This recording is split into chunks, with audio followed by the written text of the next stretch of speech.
내가 앞으로 많이 좋아해 줄게. 혹시 이사 오셨어요? Cinta bukanlah sebuah pilihan untuk hati. Rasa itu tumbuh dan datang sendiri. Tiba-tiba datang tanpa tahu kapan ia akan pergi. Dan ketika rasa itu semakin besar, mungkin itulah yang namanya cinta sejati.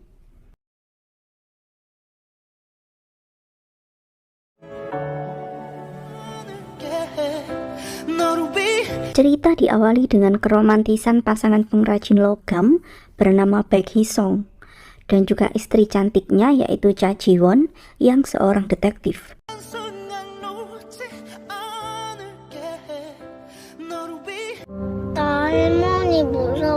Rumah tangga harmonis mereka masih dibayangi ketakutan Ji-won akan sosok mertuanya yang tampak kurang ramah kepada dirinya dan juga putrinya. 넌 애한테 인사도 안 가르치니? 사랑해요. 생일 축하합니다. Malam itu Ji-won mengundang mertuanya untuk pesta sederhana ulang tahun Baek Hee-sung yang ke-39. Ibu Hee-sung tampak kurang senang dengan acara tersebut dan ia bertambah kesal saat Ji-won berpamitan karena harus segera mengurus kasus di kantornya. Pembicaraan orang tua dan anak itu terasa hambar. Ayah dan ibu Hee-sung menertawakan pernikahan putra mereka dan menganggap itu adalah kebodohan Hee-sung sendiri. Namun bagi Hee-sung, ia dan Ji-won sepertinya sudah berjodoh. 저랑 지원이. Di tempat berbeda, setibanya Ji-won di kantor, ia pun menangani kasus kecelakaan seorang anak laki-laki yang mengaku bahwa ayahnya lah yang mendorongnya terjatuh dari tangga apartemennya, hingga ia pun terluka parah di bagian kepala. Namun si ayah menolak tuduhan tersebut karena tidak mungkin ia melukai putra gendut yang sangat ia sayangi.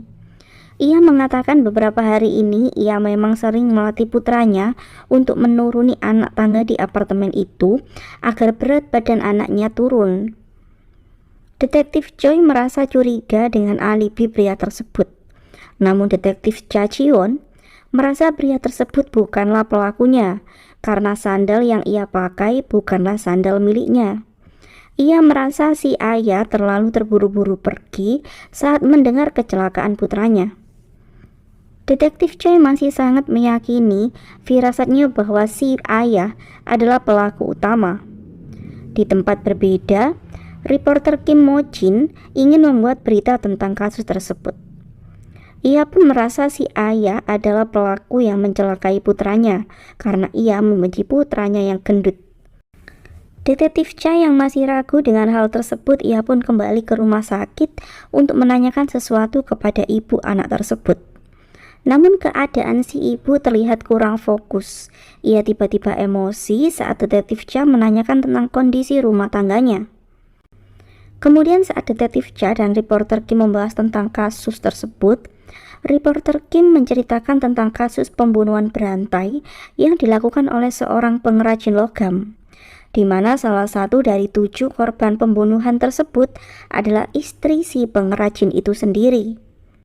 Reporter Kim menghentikan ceritanya saat detektif Cha sangat tertarik dengan kasus tersebut. Ia meminta bolpen mewah detektif Cha sebagai imbalan untuk kelanjutan ceritanya. Detektif Cha yang memang sangat penasaran kemudian memberikan kartu nama suaminya karena bolpen mewah itu adalah buatan dari suami detektif Cha. Kemudian saat detektif Cha pulang untuk berganti pakaian, ia meminta maaf kepada suaminya karena ia terlalu sibuk dengan kasus yang sedang ia tangani. Suami detektif Cha yang bernama Baek Hee-sung adalah seorang pria yang lembut dan juga sangat mencintai keluarganya. Namun di balik kemesraan mereka, orang tua Hee-sung sangat membenci detektif Cha tanpa alasan yang jelas. Namun Hee-sung tidak peduli dengan hubungannya dengan orang tuanya yang semakin memburuk. Karena baginya, detektif Cha dan putri mereka adalah harta yang tak ternilai untuknya. Malam itu Detektif Chai dan rekan-rekannya memilih untuk lembur menyelidiki kasus anak laki-laki itu. Kemudian keesokan harinya setelah mengantar putri cantiknya ke sekolah, Haesung mampir ke tempat ibunya yang meminta ibunya untuk menelpon Jiwon dan memarahinya. Haesung sendiri memang ingin membuat jarak antara istri dan ibunya, karena itu akan lebih baik jika ibunya tidak mendekati keluarganya. Di tempat berbeda, Detektif Choi masih mencurigai si bapak. Ia pun menemukan bukti kedekatan pria tersebut dengan dokter psikolog untuk anaknya. Di tempat berbeda, Jiwon juga menemukan seorang saksi yang mungkin melihat saat anak itu terjatuh. Dan saat itu, ia menerima pesan dari Detektif Choi tentang perselingkuhan pria yang mungkin memang tersangka dari kasus tersebut. Namun Jiwon masih ragu karena istri pria tersebut sangat mencintai anak dan suaminya. Di sisi lain, reporter Kim membaca tentang artikel dari kasus pembunuhan berantai 18 tahun yang lalu yang telah ia tulis. Ia merasa bangga dengan tulisannya tersebut. Namun rupanya, ia juga memiliki hubungan dengan pembunuh itu, karena ia adalah ayah dari cinta pertamanya yang bernama Do Hee-soo. Kemudian ia pergi ke tempat suami Detektif Cha untuk memperbaiki kalung tersebut. Namun saat tiba di rumah Detektif Cha, ia sangat terkejut karena melihat Do Han-soo, yaitu adik dari cinta pertamanya, ada di tempat itu. Suami Detektif Cha sendiri saat itu sama terkejutnya karena reporter Kim mengenali dirinya sebagai Do Hyun-soo. Ia pun berusaha tetap tenang dan menawarkan teh untuk menunggu Baek Hee-sung pulang, karena reporter Kim rupanya belum pernah melihat sosok suami Detektif Cha. Sementara itu di tempat berbeda, Detektif Cha akhirnya mendapatkan pelaku sebenarnya dalam kasus yang ia selidiki. Rupanya si bocah gendut itu terjatuh karena ia takut saat melihat anjing milik temannya yang menggonggong kepadanya. Dan anak laki-laki si pemilik anjing itu takut kepada ibu temannya jika ia tahu anjing miliknya tidak sengaja menyebabkan putranya terjatuh. Detektif Cha terlihat lega karena sedari awal ia merasa ayah anak tersebut bukanlah pelakunya. Namun karena si anak yang mengetahui tentang perselingkuhan ayahnya dengan dokter pribadinya, ia pun sengaja mengarang cerita tersebut karena kasihan dengan ibunya. Namun saat itu masih ada yang mengganggu pikiran Detektif Cha. Ia teringat dengan obat yang dikonsumsi oleh ibu anak tersebut. Kemudian Jiwon melakukan penyelidikannya untuk mencari tahu tentang apa yang sebenarnya terjadi pada keluarga itu. Rupanya anak tersebut selama ini melindungi ibunya dari ayahnya yang mulai ingin mencelakai ibunya sejak ia berselingkuh. Karena ayahnya dan selingkuhannya sengaja diam-diam memberikan obat berbahaya untuk ibunya. 엄마가 덜 슬플 것 같아서. 변호사시니까 잘 아시죠? Jiwon pun langsung menahan pria itu dengan tuduhan mencoba mencelakai istrinya sendiri dengan memberi obat yang berbahaya. Di tempat berbeda, reporter Kim terlihat gugup saat mengobrol dengan Do Han-soo.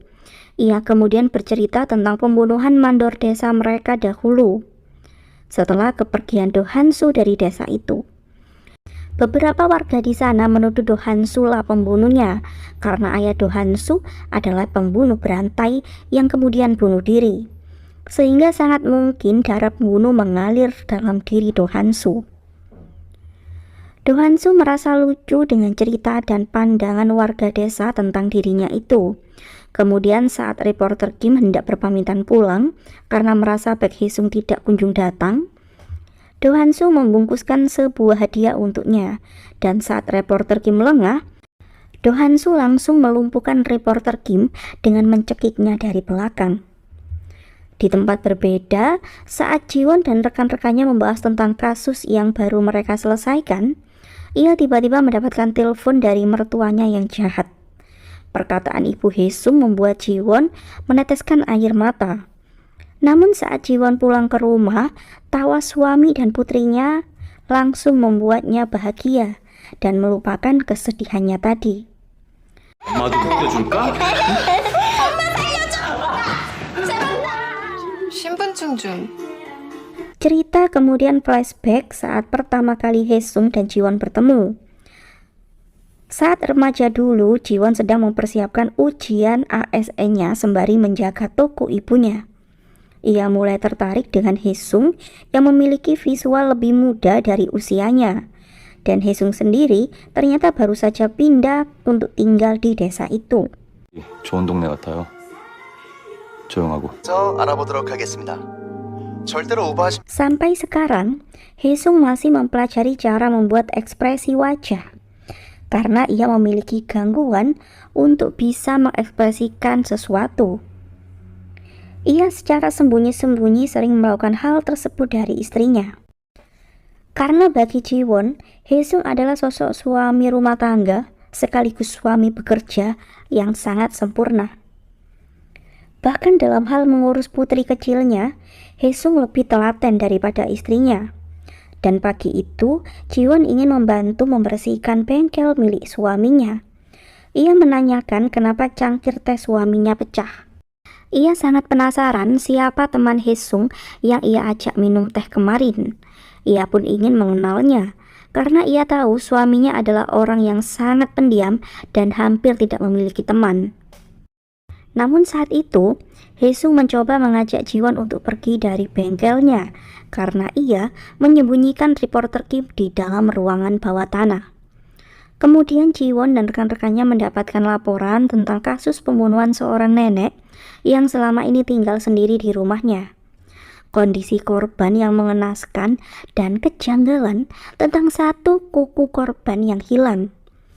Detektif Junior merasa kasus tersebut mirip seperti pembunuhan berantai 18 tahun lalu. Si pembunuh mengambil 7 kuku ibu jari dari korban-korbannya, namun kasus tersebut berhenti karena tersangka telah bunuh diri. Di tempat berbeda, Do Yun Soo menyapa reporter Kim yang ia sekap. Rupanya 18 tahun lalu, reporter Kim membuli Hyun Soo karena menganggap Hyun Soo adalah kaki tangan ayahnya sang pembunuh berantai. Reporter Kim tentu sangat takut jika Hyun Soo akan membalas perbuatannya dahulu. Di sisi lain, tim kepolisian sedang membahas tentang kasus pembunuhan lansia kaya pagi ini. Detektif Choi merasa pembunuhnya adalah orang terdekat yang sengaja meniru kasus pembunuhan berantai di Desa Yeonju dahulu. Melihat dari beberapa bukti di TKP dan pernyataan pegawai Pusat Kesejahteraan Sosial yang menemukan korban pertama kali, Jiwon saat itu merasa terganggu dengan kemiripan kasus tersebut dengan kasus 18 tahun lalu. Senior Jiwon menyarankan untuk bertanya kepada reporter Kim karena ialah yang menulis artikel viral tentang kasus pembunuhan berantai itu. Dan di tempat berbeda, reporter Kim memohon agar ia dibebaskan. Ia berjanji tidak akan memberitahu apapun dan siapapun. Namun Hyun Soo tidak peduli, dan ia tidak merasa kasihan sama sekali kepada reporter Kim. Reporter Kim semakin takut karena ia baru menyadari bahwa Hyun Soo menggunakan identitas Haesung dan menjadi suami detektif Cha selama ini. Hyun Soo kemudian menutup mulut reporter Kim dan sengaja mengatakan bahwa ialah pembunuh mandor desa 18 tahun lalu. Ia pun kemudian pergi meninggalkan reporter Kim yang semakin ketakutan dengan keselamatan dirinya. Di tempat berbeda, detektif Choi melanjutkan penyelidikannya. Ia melihat putra si nenek yang sangat gila judi sedang mengancam perawat si nenek untuk meminta buku besar ibunya. Setelah detektif Choi mengusir pria tersebut, si perawat memberitahu bahwa malam itu si nenek menelponnya untuk meminta tolong untuk mengurus surat wasiatnya. Dan si nenek lebih memilih untuk menyumbangkan semua hartanya ke Pusat Kesejahteraan Sosial. Kini detektif Choi pun semakin yakin si pelaku sebenarnya memang sangat ceroboh dan sengaja membuat bingung dengan meniru kasus pembunuhan berantai. Di tempat berbeda, Jiwon dan Haesung dipanggil ke sekolah karena putri mereka terlibat pertengkaran dengan temannya. Jiwon memilih untuk membela putrinya karena Yuna mendapatkan luka pukul dari temannya. Namun Haesung sendiri justru meminta Yuna untuk meminta maaf terlebih dahulu. Sikap Haesung yang mengalah membuat Jiwon merasa kesal. Namun setelah melihat raut wajah Jiwon, Haesung mencoba untuk merayu dan meminta maaf, sampai istrinya tidak kesal lagi. Haesung selalu membaca raut wajah Jiwon agar ia bisa mengerti apa yang sedang Jiwon rasakan. Dan diam-diam Haesung rupanya tadi membuang boneka milik teman putrinya. Dan ia sengaja melakukannya agar teman putrinya menangis saat pulang, karena bonekanya telah hilang. Haesung kemudian mengajak putrinya untuk menikmati pai susu kesukaannya, agar ia tidak bersedih karena kejadian tadi. Di tempat berbeda, Detektif Choi menginterogasi putra laki-laki si nenek dan menuduhnya menghilangkan nyawa si nenek karena ia kesal setelah membaca surat wasiat nenek. Namun pria itu menolak tuduhan tersebut. Kemudian saat Jiwon memeriksa surat wasiat itu, ia pun yakin pelaku sebenarnya sengaja membuang kuku ibu jari si nenek karena DNA-nya menempel di sana. Kini mereka pun menduga si perawat yang membantu si nenek selama ini adalah pelaku sebenarnya. Di tempat berbeda, Hyun-soo menanyakan tentang janji yang dibuat oleh reporter Kim dengan teman kerjanya dahulu yang bernama Nam Sun-ki. Kenapa ia begitu ingin mencari dirinya dan apa yang ingin ia ketahui? Reporter Kim mengatakan Nam Sun-ki lah yang menghubungi dirinya dahulu setelah membaca artikel yang ia buat. Kemudian Hyun-soo berpura-pura sebagai reporter Kim dan pergi ke tempat Nam Sun-ki menunggunya.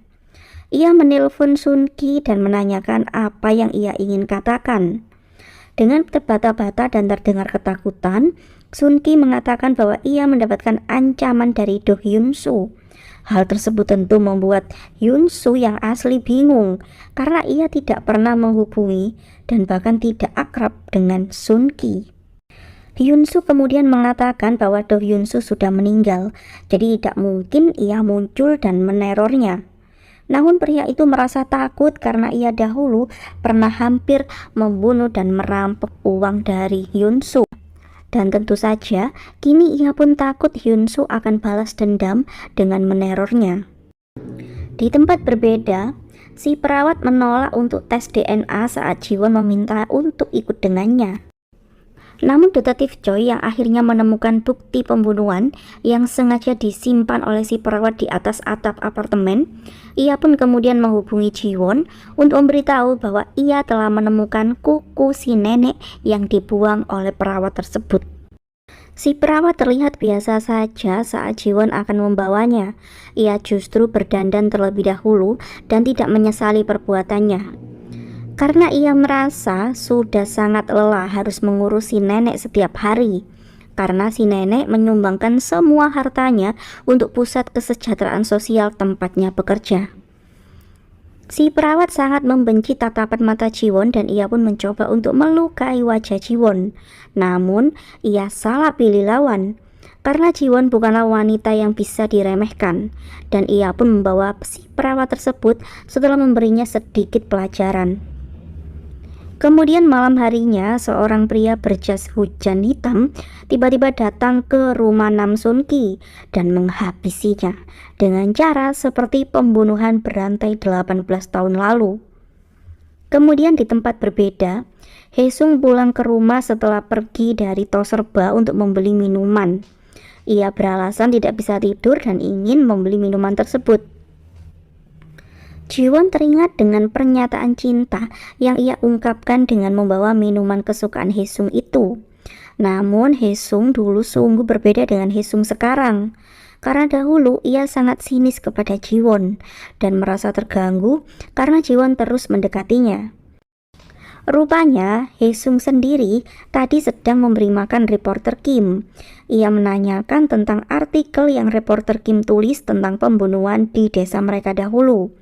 Ia membaca pesan di ponsel reporter Kim bahwa ia memiliki bukti rekaman pembunuhan dahulu. Reporter Kim pun memohon untuk dibebaskan dan ia pun berjanji akan melakukan apapun untuk Hyun-soo. Keesokan harinya, tewasnya pemilik restoran Tiongkok kecil yang bernama Nam Sun-ki menghebohkan warga sekitar. Ditambah lagi kondisi korban sangat mirip dengan keadaan para korban pembunuhan berantai 18 tahun lalu. Berdasarkan rekaman CCTV, terlihat pembunuh yang melakukan hal itu adalah pria berjas hujan hitam. Sayangnya wajah pembunuh itu tidak terekam. Kepala polisi menduga Do Min Sok yang melakukannya, namun itu sangat tidak mungkin karena Do Min Sok telah bunuh diri. Jiwon dan rekan-rekannya kembali dihadapkan dengan pembunuhan yang sengaja meniru cara pembunuhan berantai Do Min Sok dahulu. Namun atasan Jiwon yakin kali ini ia pun bisa menangkap si pelaku peniru itu. Di tempat berbeda, Detektif Cha dan juniornya mencari reporter Kim di kantornya untuk menanyakan tentang artikel pembunuhan berantai yang ia tulis. Namun reporter Kim rupanya beberapa hari tidak terlihat bekerja. Di tempat berbeda, Yunsu masuk ke apartemen reporter Kim untuk memeriksa video rekaman milik reporter Kim. Video itu adalah rekaman saat Yunsu duduk di SMA dahulu. Reporter Kim sering merekam kakak Yunsu yang sangat ia sukai. Namun detektif Cha tiba-tiba datang ke apartemen itu untuk memeriksa keadaan reporter Kim karena ia khawatir reporter Kim terkunci di kamar mandi seperti penuturan rekan kerjanya tadi. Detektif Cha merasa aneh karena laptop di apartemen itu masih hangat, namun tidak ada siapapun di sana. Kemudian setelah ia mencari di setiap sudut apartemennya, Haesung sendiri saat itu sedang bersembunyi dan berusaha antara hidup dan mati. Kemudian Haesung memilih untuk menelpon istrinya dan mengatakan bahwa ada seorang reporter yang datang ke bengkelnya. Haesung sengaja mengatakan hal itu agar Jiwon segera pergi dari apartemen reporter Kim. Yunsu kemudian bergegas pulang dan membuka ruangan bawah tanah. Namun reporter Kim yang bisa melepas tali ikatannya, ia pun langsung menyerang Yunsu dan perkelahian pun terjadi. Yunsu tidak ingin membunuh reporter Kim. Ia kemudian mengancam akan menyebarkan video rekaman pembunuhan yang selama ini disimpan olehnya dan memintanya untuk menuruti perintahnya mulai sekarang. Ia pun kemudian memilih untuk membebaskan reporter Kim. Sementara itu, detektif Cha yang khawatir karena suaminya tadi mengatakan ia sedang demam, ia pun ingin memeriksa kondisi suaminya di rumah. Dan saat akan masuk ke bengkel suaminya, Yunsu sangat terkejut saat ia membuka pintu dan istrinya sudah ada di sana. Dan detektif Cha sendiri, ia pun bingung dan terkejut melihat suaminya dan reporter Kim di bengkel itu dengan beberapa luka di wajah mereka masing-masing. Detektif Cha sangat kesal dengan luka yang ada di wajah tampan suaminya. Ia berniat untuk menangkap reporter Kim dengan tuduhan kekerasan. Sikap sangat ramah dan sopan santun berbahasa yang dimiliki oleh Yunsu untuk memerankan Baek Hee-sung membuat reporter Kim sangat takjub. Ia kemudian menanyakan kenapa detektif Cha mencarinya tadi. Detektif Cha kemudian memberitahu tentang kematian Nam Sun Ki, yaitu pemilik restoran Tiongkok yang tempo hari menghubungi reporter Kim. Hyunsu terlihat terkejut dengan kabar kematian itu. Kemudian berdasarkan rekaman percakapan telepon sebelum pembunuhan terjadi, Nam Sun Ki menghubungi reporter Kim malam itu untuk memberitahu bahwa Do Hyunsu pernah membantu pembunuhan seseorang. Dan dalam rekaman telepon tersebut, sebelum telepon itu terputus, Nam Sun Ki menyebut nama Do Hyunsu. Kemudian sambungan telepon tersebut pun terputus. Reporter Kim melihat rekaman pembunuhan Nam Sun Ki dan merasa jas hujan itu mirip seperti yang dipakai Hyunsu kemarin malam. Namun ia memilih untuk diam. Detektif Cha kemudian menanyakan dari mana Nam Sun Ki mengenal dirinya. Ia mencoba untuk membuat pihak kepolisian tidak mencari Hyunsu dengan mengatakan bahwa Hyunsu bukanlah kaki tangan ayahnya saat pembunuhan berantai itu terjadi. Dan ia justru kasihan karena Hyunsu akhirnya kabur 18 tahun lalu setelah mendapatkan rumor jahat dari warga-warga desa mereka. Warga desa menganggap Hyunsu kerasukan roh jahat. Padahal Hyunsu saat itu hanya memiliki gangguan kepribadian yaitu antisosial. Kemudian istri Nam Sun Ki menceritakan tentang suaminya yang mendapatkan teror melalui telepon dari seseorang yang bernama Hyun Soo. Di tempat berbeda, kepala redaksi meminta reporter Kim untuk menulis tentang kasus pembunuhan Nam Sun Ki. Dan reporter Kim yang masih dalam ancaman Hyun Soo, ia pun merasa ragu untuk melakukannya. Namun setelah melihat video berita tentang pembunuhan yang terjadi pukul 3.30, ia pun yakin bukan Hyun Soo pelakunya, karena di jam yang sama Hyun Soo sedang bersama dengan dirinya. Ia pun menjadi sangat tertarik untuk mencari pembunuh yang sebenarnya. Di tempat berbeda, detektif Choi mencari informasi di tempat Nam Sun Ki dan Hyun Soo pernah bekerja. Si pemilik restoran menceritakan tentang sifat buruk Hyun Soo yang tidak memiliki ekspresi dan cenderung aneh, hingga membuat orang-orang kesal. Sementara itu, Hyun Soo tiba-tiba mendapatkan trauma saat ia mengingat Nam Sun Ki yang dulu menusuknya, hingga ia pun mendapatkan luka jahitan di pundaknya. Hyun Soo sering ketakutan saat sosok ayahnya tiba-tiba muncul dan seperti menyuruhnya untuk membunuh. Namun sejak kehadiran Ji-won, sosok menakutkan ayahnya pun samar-samar menghilang. Dan sejak itu, ia pun mulai merasa aman ketika Ji-won ada di dekatnya.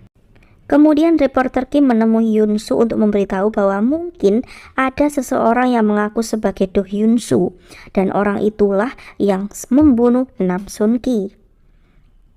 Sebelum polisi menargetkan Hyun Soo karena mengira ia adalah pelakunya, reporter Kim mengajak Hyun Soo untuk bekerja sama dengannya dan mengungkap pelaku pembunuh sebenarnya. Di tempat berbeda, detektif Cha dan rekan-rekannya mulai mencari keberadaan Do Hyun Soo. Sementara itu, Hyun Soo mendapatkan kemarahan dari ibunya karena nama Do Hyun Soo kembali terlibat dalam kasus dan sedang menjadi incaran kepolisian. Si ibu sangat takut kebenaran tentang keluarganya akan terungkap.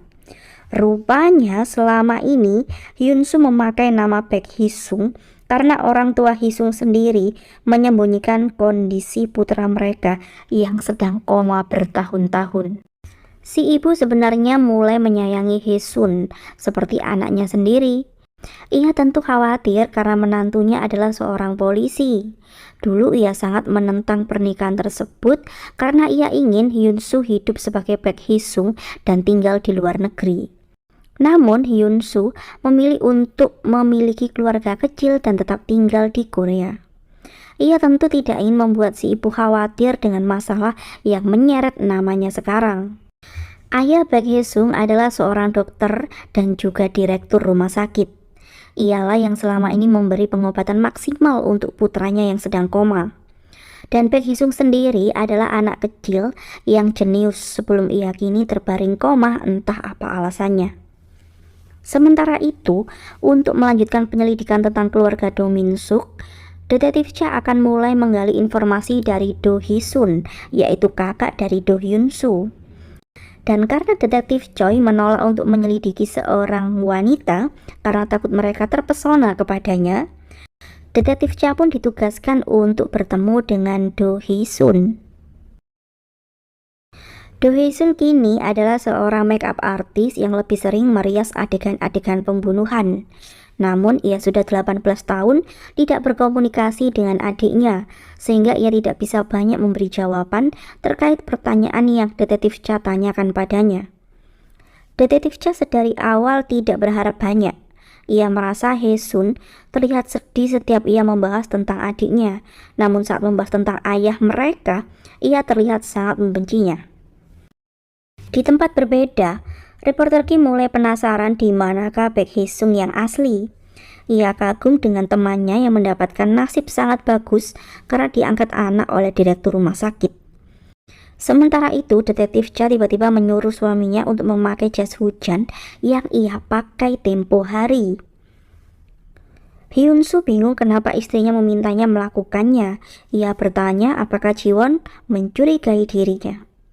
Ji-won tentu tidak memiliki pikiran seperti itu, namun ia hanya ragu kenapa Nam Sun Ki bisa langsung mengenali itu adalah Do Hyun Soo, padahal si pembunuh memakai topeng dan jas hujan malam itu.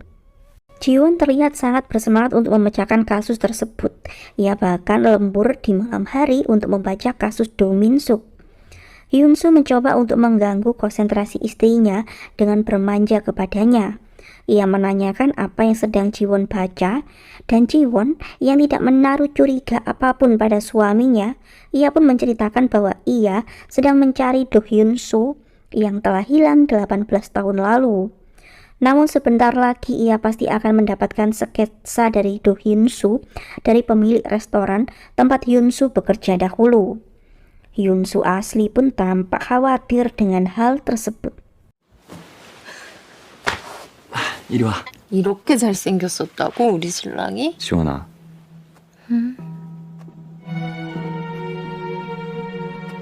Keesokan harinya saat si pemilik restoran mulai membuat sketsa, reporter Kim datang untuk mengganggu pembuatan sketsa itu karena Hyun-soo memintanya untuk membantu menyembunyikan identitasnya. Sementara itu, Hyun-soo sendiri sedang menemui istri dari Nam Sun-ki dengan menggunakan identitas reporter Kim untuk mendapatkan informasi dan menangkap si pembunuh yang sebenarnya. Saat itu, si istri bercerita tentang taksi aneh yang selalu menjemput suaminya di malam hari. Di tempat berbeda, seorang nenek yang mengenal Do Hyun-soo tiba-tiba menelpon karena ia memiliki foto Do Hyun-soo 5 tahun lalu. Detektif Cha yang mendapatkan telepon tersebut pun langsung meminta si nenek untuk mengirimkan fotonya. Namun si nenek yang jadul tidak bisa melakukannya. Junior Detektif Cha pun langsung menghentikan pembuatan sketsa begitu mendapatkan informasi dari atasannya. Reporter Kim saat itu merasa khawatir dengan hal tersebut. Namun Detektif Choi merasa aneh, kenapa mereka sangat mengejar Do Hyun-soo dan sepertinya sengaja diseret untuk mengejar sosok Do Hyun-soo. Kemudian ia menelpon sopir taksi yang tadi ia wawancara, karena taksi itu terlihat di dekat restoran saat tanggal kejadian, dan memberi tumpangan kepada pria berjas hujan hitam di malam itu.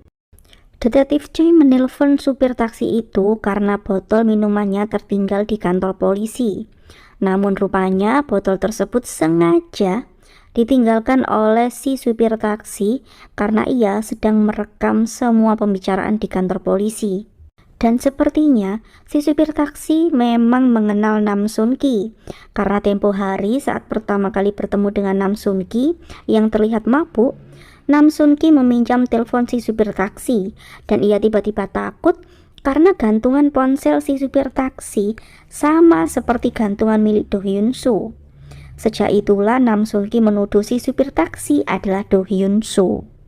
Reporter Kim kemudian menelpon Hyun-soo dan mengatakan bahwa Detektif Cha dalam perjalanan untuk mengambil foto yang dimiliki oleh si nenek. Reporter Kim kemudian menemani Hyun-soo untuk mengambil foto itu terlebih dahulu karena ia ingin mengungkap pelaku yang sebenarnya, sehingga ia pun ingin membantu Do Hyun-soo. Namun setibanya di rumah si nenek, reporter Kim langsung dipukul oleh seseorang pria bermasker yang sedari tadi menunggu di sana setelah mengikat tangan si nenek. Kemudian ia kabur dari rumah si nenek. Namun Hyun-soo yang tadi disuruh reporter Kim untuk bersembunyi, ia pun merasa curiga dengan lelaki itu dan langsung berusaha untuk menangkap pria tersebut. Dan ternyata pria misterius itu adalah si supir taksi yang tidak Hyun-soo kenal. Namun si supir taksi mengenal Do Hyun-soo. Dan saat itu Detektif Cha ternyata sudah tiba di sana. Sayangnya Hyun-soo lengah dan si supir taksi pun kabur. Hyun-soo yang hendak kabur tiba-tiba mendengar Detektif Cha memanggilnya dan ia pun langsung mengejar Hyun-soo hingga mereka tiba di sebuah gedung tua. Hyun-soo bersembunyi karena tidak ingin Detektif Cha menangkapnya. Hyun-soo pun langsung melemparkan palu dan menghancurkan lampu ruangan tersebut. Ia mencoba membungkus Detektif Cha dengan kain dan kabur. Namun saat itu Detektif Cha hampir terkena runtuhan alat-alat berat. Do Hyun-soo langsung melindungi Detektif Cha dan kabur setelah memborgol tangan Detektif Cha di sana. Hyun-soo kemudian menelpon reporter Kim yang hendak dibawa ke rumah sakit.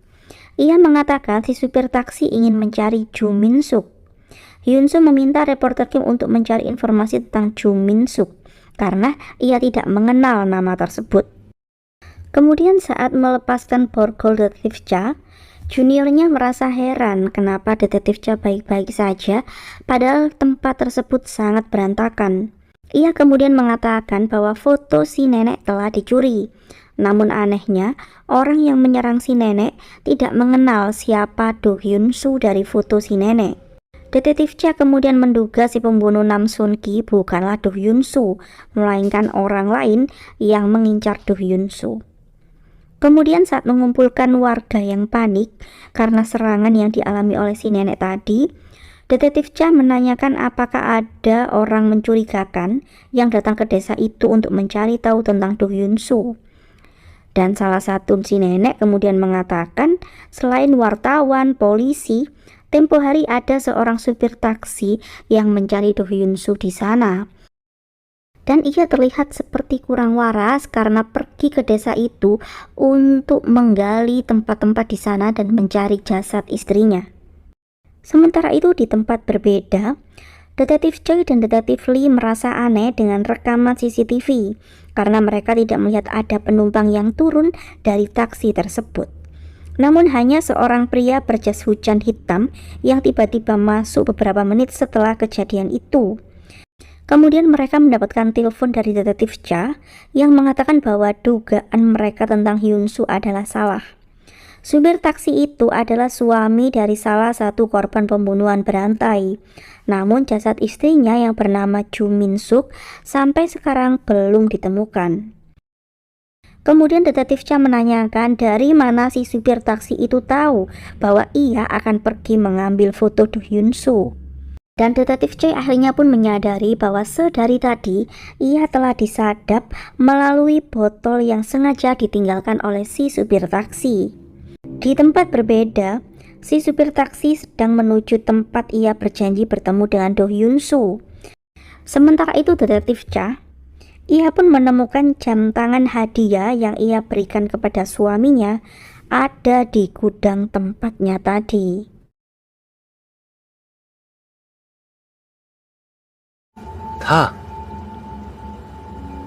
Melanjutkan part 1, Hyun Soo menunggu si supir taksi di sebuah motel. Si supir taksi yang sudah mengenali Haesung adalah Do Hyun Soo. Ia pun memintanya untuk masuk ke mobil. Kemudian Hyun Soo mendapatkan telepon dari reporter Kim yang saat itu sudah mengetahui siapa Jung Min Suk sebenarnya. Rupanya Jung Min Suk adalah korban terakhir dari Do Min Suk sebelum ia bunuh diri. Hyun Soo mengatakan ia tidak mengenal Jung Min Suk karena ia bukanlah kaki tangan ayahnya. Namun si supir taksi tidak percaya dan ia pun berusaha untuk membekap Hyun Soo dan membuatnya pingsan. Hyun Soo sempat melawan sebelum akhirnya ia dilumpuhkan oleh si supir taksi.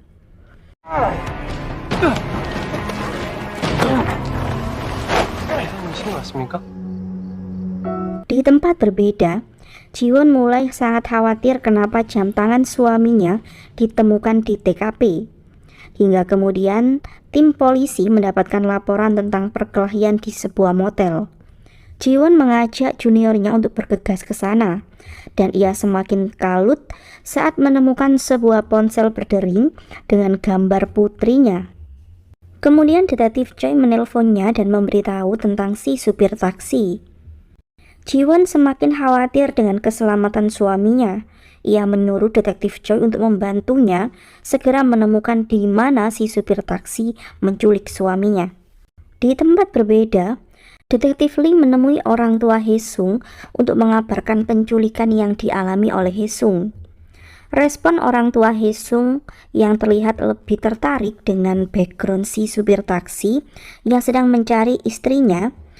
Mereka terlihat tidak terlalu khawatir dengan kondisi Haesung sendiri. Detektif Lee kemudian merasa aneh dengan keluarga tersebut. Sementara itu, Detektif Choi mulai memutar otak untuk mencari di mana si supir taksi berada. Ia kemudian mengajak Jiwon untuk mencari petunjuk di rumah si supir taksi. Kemudian setelah mereka sampai di rumah si supir taksi, mereka melihat brosur layanan pembuatan kunci keamanan pintu yang sepertinya baru dirobek oleh si supir taksi. Mereka kemudian menghubungi jasa kunci tersebut. dan mereka pun mendapatkan alamat tempat yang tempo hari si supir taksi meminta kunci keamanan untuk dipasang di tempat itu. Dan di sebuah tempat bekas kolam, Hyun-soo sedang disekap dan akan ditenggelamkan oleh si supir taksi. Ia meminta Hyun-soo untuk memberitahu di manakah makam istrinya. Namun Hyun-soo yang memang tidak tahu, tentu ia tidak bisa menjawabnya. Hal tersebut membuat si supir taksi merasa sangat kesal dan mulai menyakiti Hyun-soo. Ia kemudian mulai mengisi kolam tersebut dengan air dan mengajak Hyun-soo untuk mati bersama. Karena sebenarnya ia tidak sanggup hidup tanpa istrinya yang tidak bisa ia temukan. 미숙이 살릴 수 있었던 마지막 기회였어. 난 일관되게 진술했고 정민수 말했어. 난 아니야. Kemudian Jiwon dan timnya langsung menghancurkan kunci pintu keamanan itu untuk bisa segera mendobrak pintu tersebut. Sayangnya si supir taksi sudah berjaga-jaga untuk menyerang siapapun yang berusaha untuk masuk ke sana. Detektif Choi harus berkelahi dan melumpuhkan si supir taksi sebelum ia menangkapnya. Sementara Jiwon sendiri, ia pun langsung mencari suaminya. Ia langsung masuk ke dalam kolam untuk menyelamatkan Hyun-soo. Sayangnya Hyun-soo sudah pingsan di dalam air karena lumayan lama menunggu untuk diselamatkan. Dan setelah melepaskan ikatan Hyun-soo, Jiwon pun berhasil membawa Hyun-soo keluar dari kolam tersebut. Sementara itu, Detektif Choi harus berkorban dengan beberapa luka sebelum ia bisa melumpuhkan si supir taksi. Di tempat berbeda, dokter klinik di kampung halaman reporter Kim itu mengetahui tentang Jo Min-suk karena ada seorang saksi yang melihat Do Min-suk menculik Jo Min-suk di malam tragedi 18 tahun lalu. Cerita kemudian sedikit flashback awal pertemuan Hye-sung dan Hyun-soo. Rupanya saat Hyun-soo kabur setelah hampir dibunuh dan dirampok oleh Nam Sun-ki, ia berlari dan tidak sengaja ditabrak oleh mobil Hye-sung. Hyun-soo menolak untuk dibawa ke rumah sakit, sehingga Hye-sung membawanya pulang ke rumahnya. Cerita kemudian kembali ke timeline utama. Jiwon terlihat sangat khawatir dengan kondisi suaminya. Para dokter terlihat berusaha untuk menyelamatkan Hyun-soo. Dan singkat cerita, setelah 8 hari kemudian, Hyun-soo tersadar dari tidurnya. Ia bangun dan merasa takut bahwa identitasnya telah diketahui.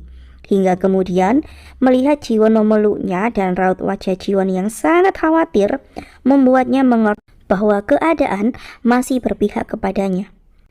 Kemudian karena rumah sakit tersebut adalah tempat ayah Hye-sung bekerja, para dokter tentu memberikan pelayanan yang maksimal.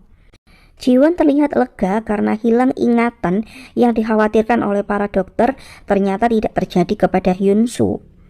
Baek Una sangat rindu dengan ayahnya. Ia tidak mau lepas dari pelukan ayahnya. Namun saat itu, Ibu Hye-sung menyuruh Jiwon untuk keluar karena ia ingin berbicara secara pribadi dengan putranya. Jiwon kemudian memeluk ibunya karena sebenarnya ia masih sangat takut dan trauma dengan kejadian buruk yang menimpa suaminya. Sementara itu, Ibu Hye-sung sangat marah kepada Hyun-soo karena apa yang ia lakukan sangat berbahaya untuk rahasia yang selama bertahun-tahun ini disimpan oleh mereka bertiga. Di tempat berbeda, reporter Kim mulai mencari wanita yang menjadi saksi penculikan Jo Min-suk. Namun selain sulit menemukannya, membuat wanita itu bicara pun juga ternyata tidak mudah.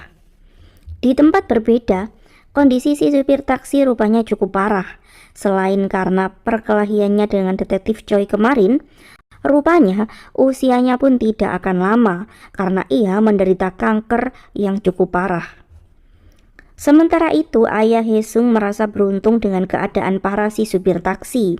Namun demi menutupi rahasia mereka yang telah diketahui oleh si supir taksi, ia pun menyuruh Hyun-soo untuk mengambil tindakan kepada si supir taksi agar rahasia mereka tetap aman. Kemudian Junior Jiwon datang untuk melakukan beberapa wawancara kepada Hyun-soo. Pihak kepolisian tentu membutuhkan keterangan Hyun-soo karena ia adalah korban. Namun saat itu, detektif Choi yang masih dirawat untuk luka yang ia dapatkan tiba-tiba masuk dan ingin ikut memberi pertanyaan kepada Hyun-soo. Namun detektif Choi membuat Jiwon dan Yunsu tidak nyaman. Ia menanyakan kenapa si supir taksi menculik dan menyiksa Yunsu. Alih-alih langsung membunuh Yunsu seperti yang ia lakukan kepada Nam Sun Ki, si supir taksi malah memilih untuk menyiksa Yunsu seperti ia ingin mendapatkan jawaban atas pertanyaan yang ia coba tanyakan kepada Yunsu. Yunsu terkejut dengan pertanyaan detektif Choi tersebut. Ia mengatakan tidak tahu alasan si supir taksi menyiksa dirinya. Namun, detektif Choi terlihat kurang bisa mempercayai jawaban Yunsu. Sementara itu, Jiwon menerima telepon dari istri Nam Sun Ki yang berterima kasih karena pembunuh suaminya telah ditemukan. Ia ingin bertemu dengan Jiwon untuk memberitahu sesuatu tentang Do Yunsu. Namun pembicaraan istri Nam Sun Ki membuat Jiwon teringat dengan perkataan suaminya saat terbaring pingsan tempo hari. Saat itu Yunsu yang bermimpi tentang kakaknya, ia mulai berhalusinasi saat melihat Jiwon di sampingnya. Ia memanggil Jiwon dengan sebutan kakak dan ia mengatakan bahwa ia tidak akan hidup seperti Do Yunsu lagi. Jiwon sengaja tidak memberitahu hal tersebut kepada suaminya. Namun ia diam-diam tentu memikirkan apa maksud perkataan Yunsu saat ia masih dalam keadaan pingsan tempo hari. Dan malam itu, Yunsu pun mengambil keputusan. Ia diam-diam pergi dengan menyamar sebagai seorang dokter. Ia menyuntikkan sesuatu kepada obat si supir taksi. Namun, ia tetap membiarkan si supir taksi itu hidup. Dan ia berjanji akan menemukan jasad Jung Min Suk. Namun ia meminta si supir taksi untuk menjaga rahasianya dengan baik. Sementara itu di tempat berbeda, Jiwon mulai mempelajari tentang berkas kasus kematian mandor desa yang diduga kuat dibunuh oleh Do Yunsu. Ia membaca keterangan warga sekitar yang menganggap Yunsu adalah pemuda aneh yang dirasuki oleh arwah ayahnya sang pembunuh berantai. Jiwon kemudian pulang untuk memeriksa ruang bawah tanah milik suaminya dan ia pun sangat terkejut melihat banyak reaksi luminol di lantai tersebut. Ia mulai menduga bahwa suaminya terlibat perkelahian dengan reporter Kim tempo hari. Jiwon tidak ingin mempercayai apa yang ia lihat dan ia pikirkan karena ia sangat tahu tentang sosok suami yang sangat manis sebagai suami dan juga ayah untuk putrinya itu.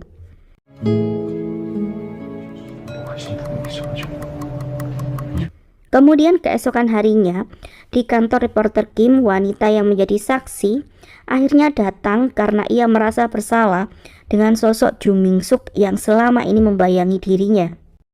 Ia kemudian memberikan sebuah rekaman telepon. Dalam rekaman tersebut, seorang pria bersuara serak mengancam dirinya agar tidak ikut campur dengan urusannya karena ia bisa melakukan hal buruk kepada dirinya. Di tempat berbeda, istri Nam Sun Ki menyerahkan tas milik Do Yunsu yang selama ini disimpan oleh suaminya. Namun Jiwon saat itu mengatakan rumor tentang Do Yunsu belum sepenuhnya benar karena kepribadian Yunsu yang antisosial dan sering dianggap tidak normal belum tentu membuatnya menjadi seorang pembunuh ataupun psikopat.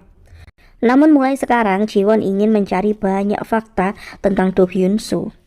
살인자잖아요. 그건 진짜잖아요. 사이코패스는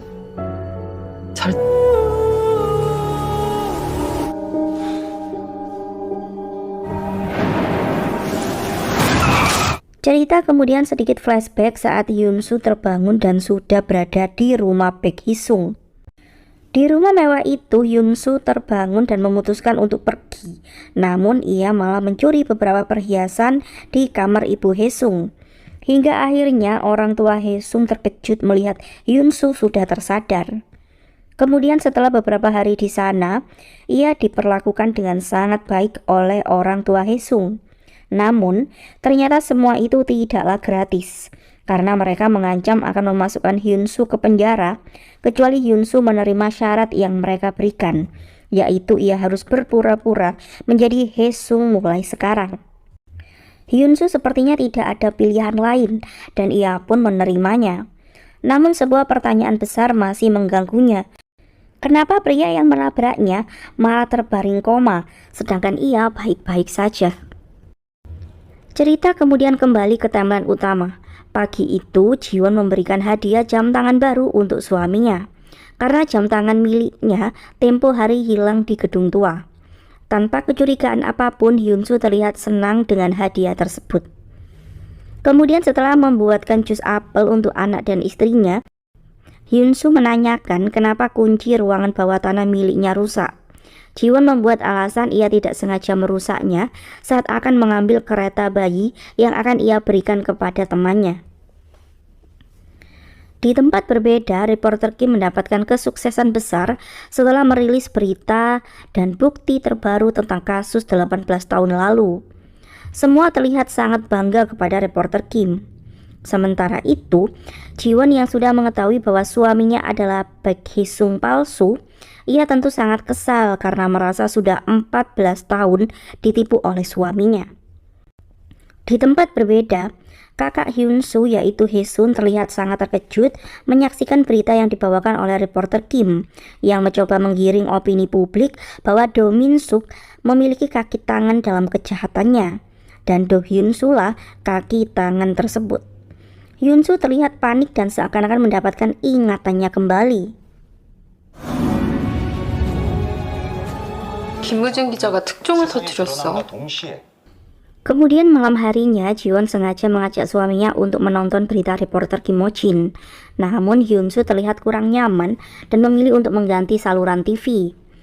Namun malam itu, diam-diam Hyunsu mendengarkan rekaman telepon ancaman milik saksi yang diungkap oleh reporter Kim tadi.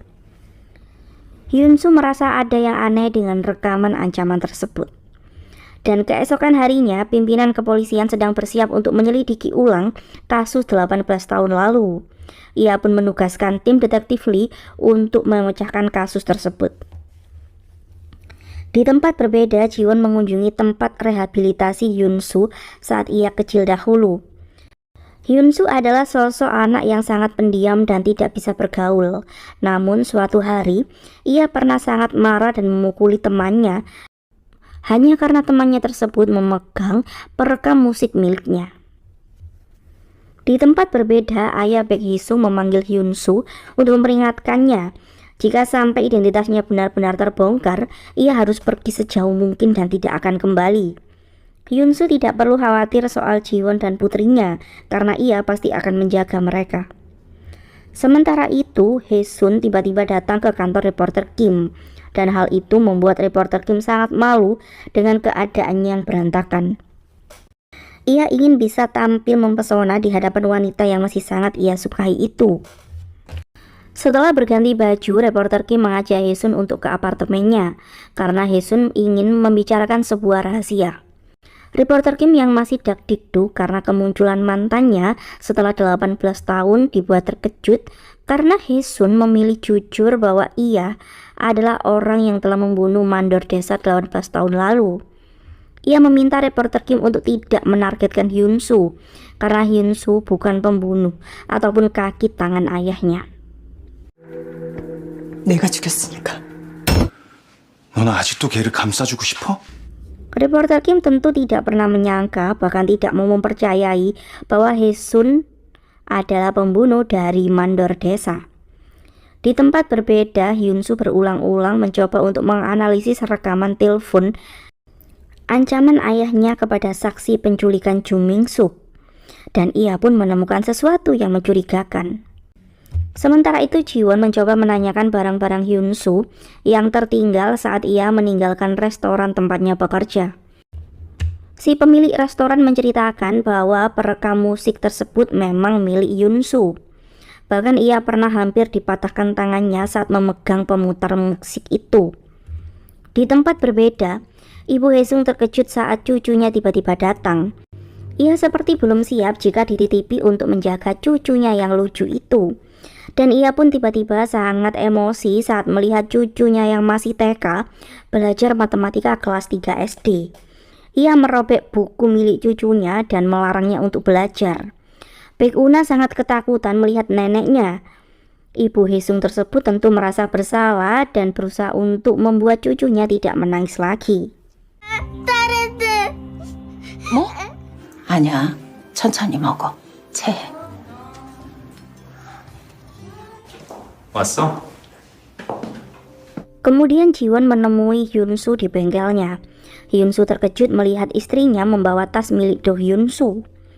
Jiwon berpura-pura menanyakan tentang isi buku sketsa Do Hyunsu, karena Do Hyunsu memiliki ketertarikan ilmu seni logam sama seperti suaminya. Hyunsu tentu berusaha untuk menyembunyikan rahasianya. Ia mengatakan bahwa coretan-coretan Do Hyunsu adalah amatir. Padahal saat itu ia menemukan salah satu karyanya ada di buku sketsa tersebut. Namun Jiwon tidak menyerah. Ia tiba-tiba mengajak suaminya untuk menemani dirinya pergi ke rumah Do Hyunsu. Dan Hyunsu pun tentu tidak bisa menolak permintaan istrinya itu. 나랑 데이트도 할 겸 갔다 오자. 잡으면 특진은 당연하고 도연수, Kemudian sesampainya di rumah Do Min Suk yang terlihat angker, Hyunsu teringat dengan kenangan dirinya dengan kakaknya dahulu. 네가 이만큼 크면 도연수. 가자. 뭐해? Jiwon kemudian masuk ke rumah tersebut melalui jendela. Ia menanyakan sebuah kerajinan logam berbentuk kura-kura yang sepertinya milik Do Hyunsu. Semua kenangan tentang masa lalu Hyunsu mulai memenuhi pikirannya. Ia pun takut saat Jiwon mengatakan tentang si pemilik restoran yang masih hafal wajah Do Hyunsu. Dan saat itu Hyunsu tiba-tiba seperti terserang panik hingga hampir pingsan. 병원으로 가자. Jiwon kemudian mengajak suaminya untuk pulang. Ia merasa bersalah karena sepertinya ia terlalu memaksa dan memberi beban untuk suaminya. Kemudian setelah beristirahat, Hyunsu diam-diam pergi ke rumah reporter Kim. Dan saat itu reporter Kim sendiri sedang berpikir tentang Haesun. Apa yang sebenarnya terjadi di malam kematian mandor desa? Ia tidak percaya bahwa wanita yang ia cintai bisa membunuh seseorang. Hyunsu datang untuk meminta reporter Kim mencarikan kakaknya karena ia harus menemukan komplotan ayahnya yang sebenarnya. Namun saat itu Jiwon diam-diam melacak keberadaan suaminya karena ia telah memasang alat pelacak di jam tangan Hyunsu. Hyunsu meminta reporter Kim untuk membantunya menemukan Haesun karena kakaknya pernah bertemu dengan komplotan ayahnya, namun ia tentu tidak menyadarinya. Hyunsu yakin gantungan kunci ikan mas yang ternyata adalah milik istri si supir taksi adalah pemberian dari komplotan ayahnya kepada kakaknya.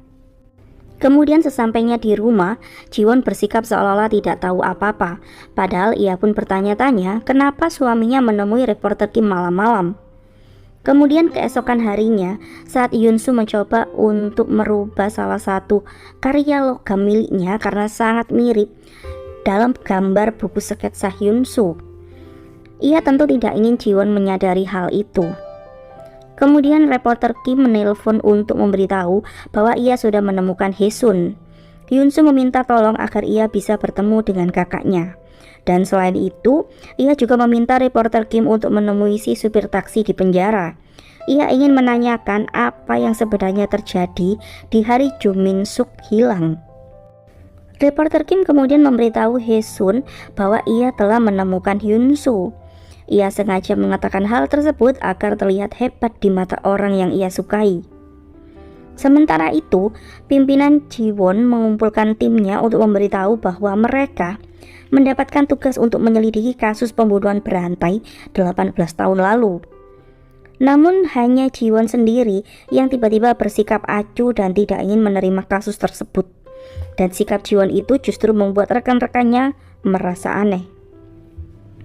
Kemudian Jiwon mendapatkan telepon dari suaminya yang meminta izin untuk pulang telat malam ini karena ada meeting dengan seniman kenalannya. Namun Jiwon tentu tahu bahwa suaminya telah berbohong dan pergi ke tempat yang berbeda. Rupanya Hyunsu saat itu bertemu dengan kakaknya di sebuah gedung terbengkalai. Haesun terlihat sangat senang melihat adiknya tumbuh dengan sangat baik setelah mereka terpisah 18 tahun. 잘 지냈어?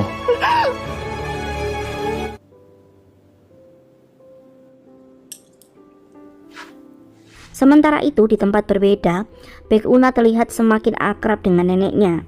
Ibu Haesung merasa senang bisa memasakkan makanan untuk cucunya. Namun keakraban mereka berdua itu membuat ayah Haesung menjadi kesal dan sedih. Ia kemudian meminta berbicara berdua dengan istrinya. Ia marah sekaligus sedih karena merasa bersalah dengan kondisi putranya. Ia merasa tidak layak bahagia ketika putranya terbaring tidak berdaya. Ibu Haesung yang bertahun-tahun terbebani dengan rasa bersalah akan kondisi putranya, ia tentu sangat amat lelah. Namun ia merasa senang dan hidup karena hari ini bisa bersama dengan cucunya. Mereka berdebat dan saling menyalahkan satu sama lain. Ibu Haesung akhirnya mengatakan bahwa putranya mungkin lebih baik mati daripada hidup seperti ini. Namun hal itu membuat ayah Haesung murka dan menampar istrinya. Kemudian ia menyeka air matanya dan mengajak cucunya untuk segera pulang ke rumah. 이름 뭐야? Di tempat berbeda, Haesun terlihat sangat bahagia memandangi foto keluarga milik adiknya. Namun mereka tidak tahu diam-diam Jiwon menguping semua pembicaraan mereka. Hyunsu sangat senang karena putrinya lebih mirip dengan Jiwon daripada dirinya. Ia tentu tidak ingin penyakit antisosial miliknya diturunkan kepada putri manisnya. Ia kemudian menanyakan apakah kakaknya masih ingat dengan orang yang memberinya gantungan ikan mas, karena orang itu adalah komplotan ayahnya. Jiwon yang mendengar hal tersebut tentu semakin yakin bahwa Do Hyun-soo bukanlah komplotan pembunuhan yang dilakukan oleh Do Min-suk.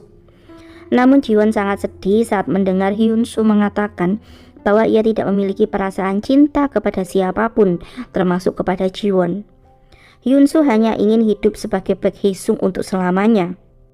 Jiwon pergi dari tempat itu sambil merasa patah hati karena ia sangat mencintai keluarganya. Namun karena Hyun-soo ingin menjadi Baek Haesung selamanya, ia pun memilih untuk membakar semua barang-barang Do Hyun-soo. Karena yang hatinya inginkan adalah membiarkan Hyun-soo hidup sebagai Baek Haesung dan sebagai suaminya. 나 사랑해? 걔봐, 혜수야. Kemudian keesokan harinya, Hyun-soo dan Haesun berkumpul di rumah reporter Kim untuk membahas tentang komplotan ayah mereka. Namun Haesun benar-benar belum bisa mengingat wajah pria bertopi hitam yang menangis di depan foto mendiang ayah mereka saat upacara pemakaman.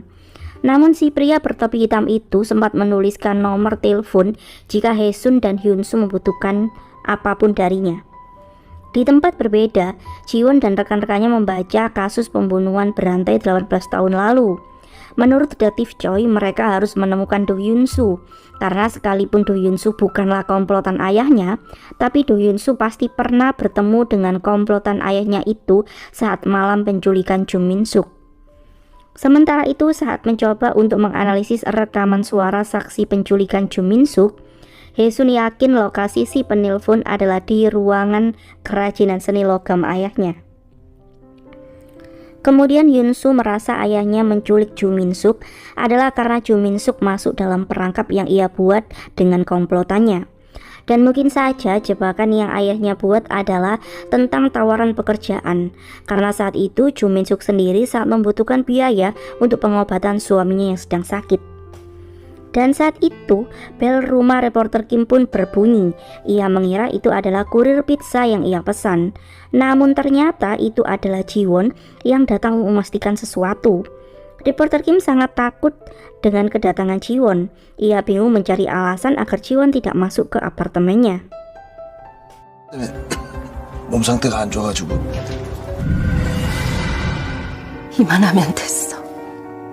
Dan di tempat berbeda, ayah Baek Haesung tiba-tiba pulang ke rumah setelah mendapatkan pesan dari pembantunya. Ia takut istrinya melakukan sesuatu kepada putra mereka. Dan ternyata ibu Haesung saat itu memilih untuk mengakhiri hidup putranya dengan melepas selang yang menjadi alat bertahan hidup putranya.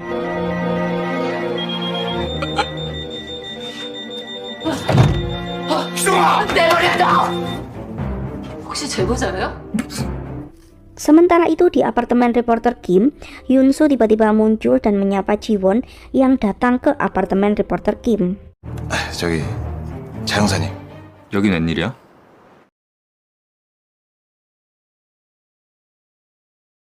저기 차 형사님. 여긴 웬일이야? Melanjutkan part ketiga, Yunsu menyapa istrinya yang ada di depan apartemen reporter Kim. Ia berusaha membuat Jiwon tidak mencurigai apa yang sedang ia lakukan di sana. 들어가서 같이 얘기해도 되죠? 차지원 형사님 아니세요? Haesun yang juga terkejut dengan kedatangan Jiwon, ia berusaha untuk menyapa Jiwon dengan ramah dan mengatakan ia baru pertama kali bertemu dengan Hyunsu. Jiwon yang sudah tahu tentang rahasia suaminya, ia pun berpura-pura tidak terlalu menunjukkannya saat itu. Ia malah memberi petunjuk tentang komplotan Do Min Suk yang sedang reporter Kim cari. Namun ia sedikit menyinggung tentang Do Hyun Soo dan membuat Haesun hampir keceplosan mengatakan bahwa siapa pembunuh mandor desa yang sebenarnya. 아니에요. 현수는 아니에요. 현수가 한 짓이 아니라고요. Di tempat berbeda, tindakan Ibu Haesung ternyata membawa keajaiban untuk putranya yang sudah 14 tahun koma. Baek Haesung asli itu pun langsung tersadar dan ia bahkan masih mengingat tentang tabrakan mobil yang terjadi sebelum ia terbaring koma.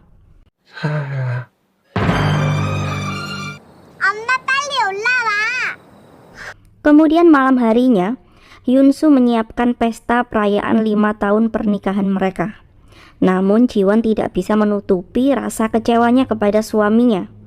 Sikap Jiwon yang terasa berbeda membuat Hyunsu bertanya-tanya karena ia merasa sedih ketika Jiwon mengatakan perasaannya kepada suaminya telah berubah. 헤어지면 내가 어떻게 살게 될까? 나 자기랑 헤어질 거야. 자기가 싫어. 내가 고칠게. 지원이가 권태기래. Dan keesokan harinya, Hyunsu dengan panik mengumpulkan reporter Kim dan kakaknya. Mereka khawatir dengan apa yang telah terjadi. Dan ternyata Hyunsu bercerita bahwa ia sedih dan sakit di dadanya karena Jiwon mengatakan perasaannya yang ia miliki telah berubah. Hyunsu yang memiliki penyakit antisosial dan tidak bisa memiliki perasaan apapun, ia tidak mengerti tentang apa yang ia rasakan dan terjadi kepada dirinya. Namun Haesun justru terlihat senang karena adiknya bisa memiliki dan merasakan cinta di hatinya. Mereka kemudian membahas tentang suara rekaman komplotan Do Min Suk yang telah diperjelas oleh pihak kepolisian. Hyunsu mengingat background suara itu ternyata lebih mirip dengan suara bar langganan ayahnya dahulu. Ia pun bertekad untuk menemukan komplotan itu agar Jiwon bisa kembali kepadanya. 몸이 전화하던 장소를 찾을 수 있을 것 같아. 나 집에 좀 데려다줘. Kemudian Haesun sengaja meminta untuk diantar pulang oleh reporter Kim. Ia melakukannya agar reporter Kim berhenti berharap kepada hubungan mereka. Karena ia bukanlah Do Haesun yang ceria seperti masa remaja dahulu. Ia kini adalah Haesun yang selalu menyendiri dan hidup dengan kesedihan dan sebuah penyesalan. 가끔은 미친 사람처럼 밤새 울어. 정미숙은 일자리를 찾기 위해 전화를 했고 Di tempat berbeda, setelah Jiwon kemarin pergi ke tempat reporter Kim dan mengetahui bahwa Do Min Suk membuat perangkap untuk korban-korbannya, termasuk untuk Jung Min Suk, Jiwon menyarankan sebuah operasi penyamaran untuk mencari agensi ilegal pencarian kerja yang berkaitan dengan hilangnya Jung Min Suk. Dan setelah mencoba menghubungi beberapa nomor agensi pemberi kerja, Jiwon berhasil menemukan satu agensi yang sangat mencurigakan. 황정수 소청 마요. 아무 상관없으니까. 도민석은 Di tempat berbeda, Hyunsu akhirnya menemukan sebuah bar langganan ayahnya dahulu dengan penjaga bar yang masih sama seperti belasan tahun lalu. Hyunsu terpaksa menggunakan cara kekerasan karena pria itu tidak mau memberi Hyunsu jawaban dan berpura-pura tidak mengenal siapa Do Min Suk.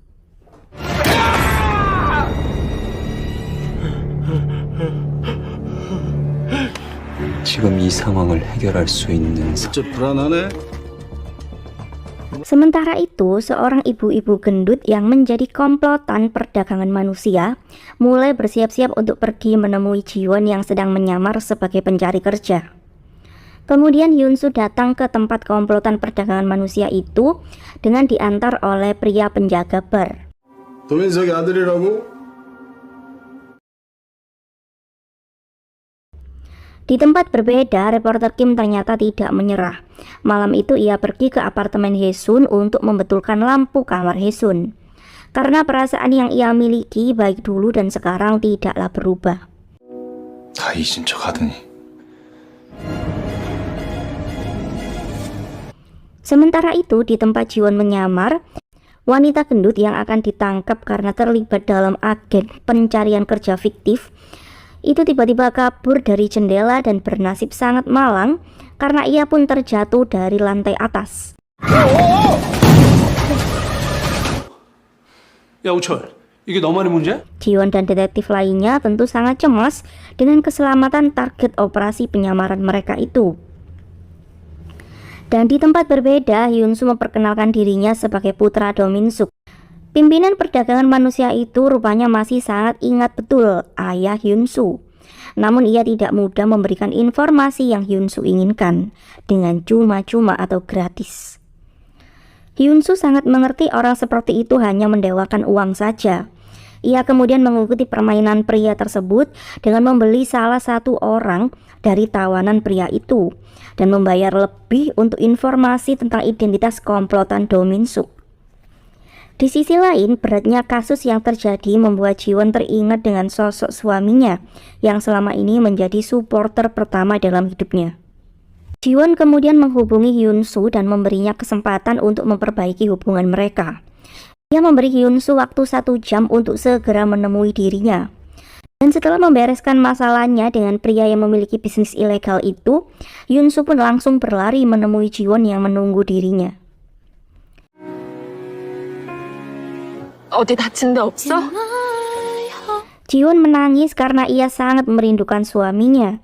Ia tidak bisa menghapus perasaan yang ia miliki kepada Hyunsu. Sekalipun ia sudah tahu siapakah Hyunsu sebenarnya. 그럼 나 하나 더. 예, 강수석 최재수 경사입니다. Di tempat berbeda, detektif Choi menerima telepon dari nenek yang dulu mengatakan bahwa ia memiliki foto Do Hyunsu. Nenek itu menemukan sebuah perekam tertinggal di rumahnya. Detektif Choi pun mengatakan bahwa ia akan mengambilnya. Sementara itu, setelah mendapatkan telepon dari pria yang memiliki bisnis ilegal yang memberitahu tentang jam transaksi mereka besok, Hyunsu kemudian menelpon ayah Baek Hee-sung untuk meminta sejumlah uang yang akan ia gunakan untuk mendapatkan informasi tentang komplotan Do Min-suk yang sebenarnya. 연쇄살인 사건의 공범을 찾을 수 있을 것 같아서요. 병원으로 와라. Kemudian keesokan harinya, Jiwon terlihat buru-buru berpamitan untuk pergi bekerja karena wanita yang akan ditangkap kemarin malam ternyata sudah meninggal. Tim kepolisian pun menjadi target kekecewaan media karena kematian wanita tersebut dan fakta bahwa pembunuh berantai Do Min-suk berkaitan dengan perdagangan manusia. 연쇄살인 사건 재수사 중간 브리핑하겠습니다. 강수서 재수사팀 차지원 경사입니다. Kemudian Jiwon mendapatkan telepon dari seorang pria yang mengaku sebagai Do Hyunsu. Jiwon tentu merasa telepon tersebut adalah dari suaminya, sekalipun ia memakai pengubah suara. Hyunsu menelpon untuk memberitahu tentang rencananya menangkap komplotan ayahnya yang sebenarnya dan membuktikan bahwa ia tidak bersalah. Hyunsu menjelaskan rencana transaksinya malam ini. Ia meminta polisi untuk menggerbek komplotan perdagangan manusia. Namun mereka harus sangat berhati-hati karena jika operasi penangkapan nanti malam gagal, maka nyawa semua tawanan dan nyawa Do Hyunsu sendiri akan dalam bahaya. 신중하게 움직여주세요. 공범이 아닙니다. 지원아, Jiwon kemudian menelpon suaminya dan ia berpura-pura mengatakan bahwa ia bermimpi buruk dan melarang suaminya untuk pergi kemanapun hari ini. Namun Hyunsu sudah sangat bertekad ingin menjadi seseorang yang baik dan layak untuk istrinya. Ia pun meminta izin dengan berbohong mengatakan bahwa ia akan keluar kota hari ini untuk acara pameran seni. Di tempat berbeda, Baek Hee-sung terlihat kurang percaya dengan pembantu tunawicara yang tinggal di rumahnya. Ia takut rahasianya akan dibongkar oleh pembantu itu. Sementara itu, saat Hae-sun mengikuti hipnotis untuk mengembalikan ingatan masa lalunya, ia melihat dengan samar-samar sebuah gelang hijau yang dipakai oleh komplotan ayahnya, dan kuku jari tangan kiri pria tersebut tampak aneh. Namun Hae-sun belum bisa mengingat dengan jelas wajah pria bertopi hitam itu. Di tempat berbeda, Ji-won dan timnya mempelajari tentang identitas pria yang menjadi pimpinan perdagangan manusia. Mereka mempelajari sindikat itu untuk menyusun sebuah rencana malam ini. Detektif Choi terlihat sangat bersemangat karena jika berhasil, maka timnya pasti akan mendapatkan promosi jabatan. Di tempat berbeda, Hyun-soo pergi menemui ayah Baek Hee-sung untuk mengambil uang yang telah ia minta kemarin. Namun saat itu ayah Baek Hee-sung bersikap aneh. Ia menawarkan 10 kali lipat dari uang tersebut dan menyuruh Hyun-soo untuk pergi sejauh mungkin dan tidak pernah kembali. Hyun-soo tentu menolak permintaan ayah angkatnya itu dan kemudian ia berpamitan pergi. 잘 가라.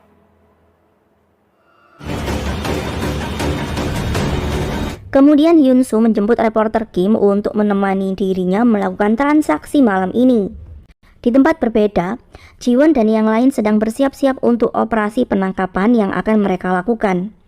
Kemudian detektif Choi menerima telepon dari petugas yang ia minta untuk memulihkan data dari alat perekam yang ia ambil kemarin. Dan saat itulah ia tidak sengaja mendengar perbincangan reporter Kim dan Hyun-soo. Ia pun sangat terkejut mengetahui bahwa Baek Hee-sung adalah Do Hyun-soo. Detektif Choi langsung kesal dan menduga Ji-won selama ini sengaja menutupi hal itu darinya.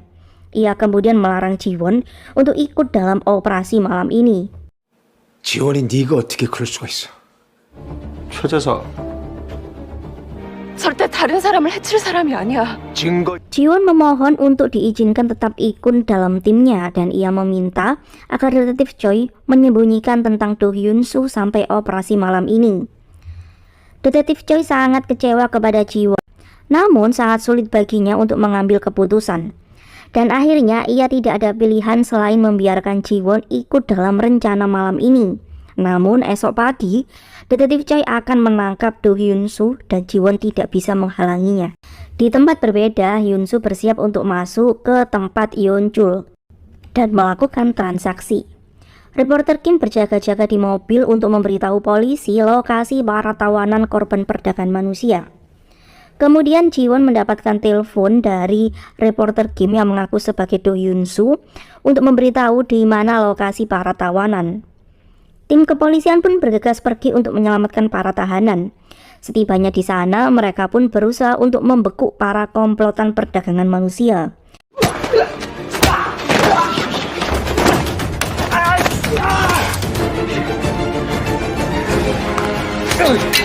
Dan ternyata bocah laki-laki gendut yang dahulu mengaku didorong oleh ayahnya adalah salah satu dari korban perdagangan manusia. 저 이제 집에 돌아갈 수 있... 사진, 이름, 주소까지. Di tempat berbeda, saat Hyun-soo meminta identitas komplotan ayahnya, tiba-tiba pria itu mendapatkan telepon dari ayah Baek Hee-sung yang menawarkan dirinya 2 kali lipat untuk melenyapkan nyawa Do Hyun-soo yang ada tepat di depannya. Hyun-soo tidak tahu siapakah penelpon pria itu dan kenapa ia sekarang dihajar oleh mereka semua. Reporter Kim yang mendengar percakapan Hyun-soo menjadi panik dan ia mencoba untuk membantunya. Namun ia tentu dalam bahaya karena sekarang salah satu dari anak buah pria itu mulai mengejarnya.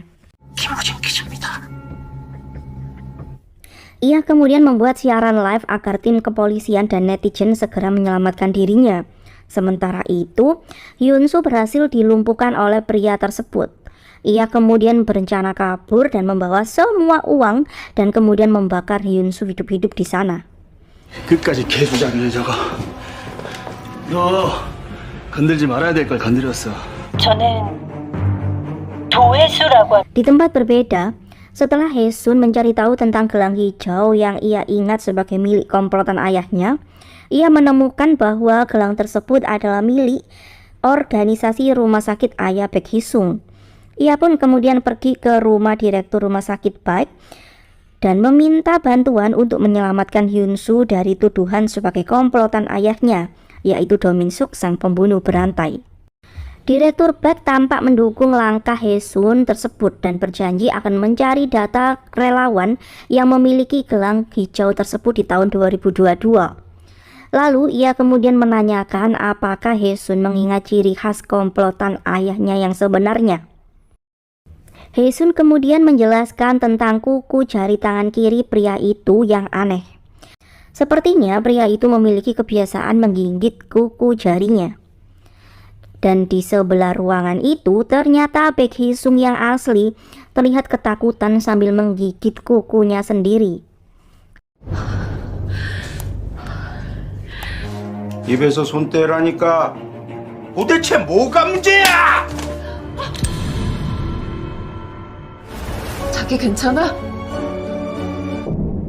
아니든 뭐니? Di tempat berbeda, Ji-won tiba tepat waktu saat pria itu hampir kabur. Ia tentu berusaha untuk menyelamatkan suaminya. Namun, Hyun-soo terlihat kaget karena Ji-won telah mengetahui rahasianya bahwa ia adalah Do Hyun-soo. Kemudian melihat Ji-won dihajar oleh pria bertubuh besar itu, Do Hyun-soo pun sangat emosi dan berhasil menghancurkan ikatan di tangannya. Ia pun langsung menghajar habis pria itu tanpa ampun. Ji-won kemudian menghentikan Hyun-soo dan menyuruh Hyun-soo untuk pergi sejauh mungkin dan tidak pernah kembali. Ji-won tidak ingin Hyun-soo ditangkap oleh detektif Choi esok hari. Hyun-soo kemudian pergi dalam keadaan hancur. Ia menangis karena tidak ingin berpisah dengan Ji-won dan putrinya. Ia kemudian menghentikan mobilnya di tengah jalan dan mencoba untuk menelpon Ji-won. Namun Ji-won mengabaikan telepon dari Hyun-soo. Hati Hyun-soo pun sangat sakit hingga kemudian Ji-won tiba-tiba datang menyusulnya.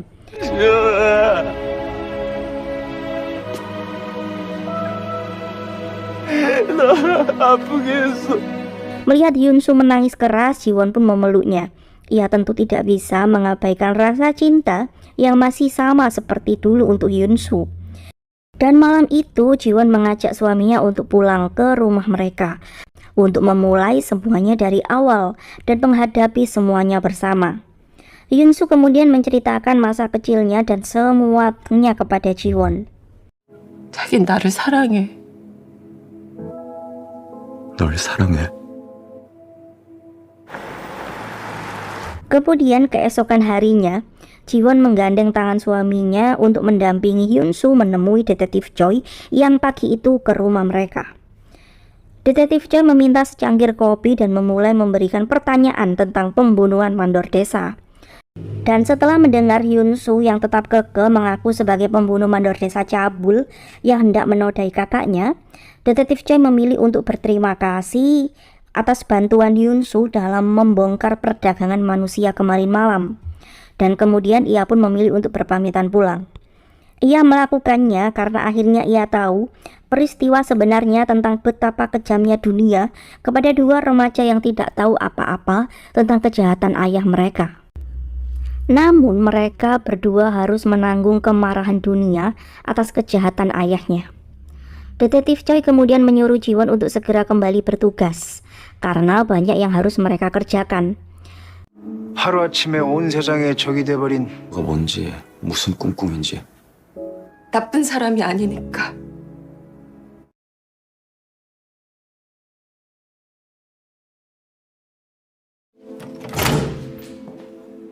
도주했어요. 연행 도중 응급실에서. Dan setibanya di kantor, Ji-won dan timnya mendapatkan kabar bahwa pria pimpinan perdagangan manusia telah kabur kemarin malam saat dibawa ke rumah sakit.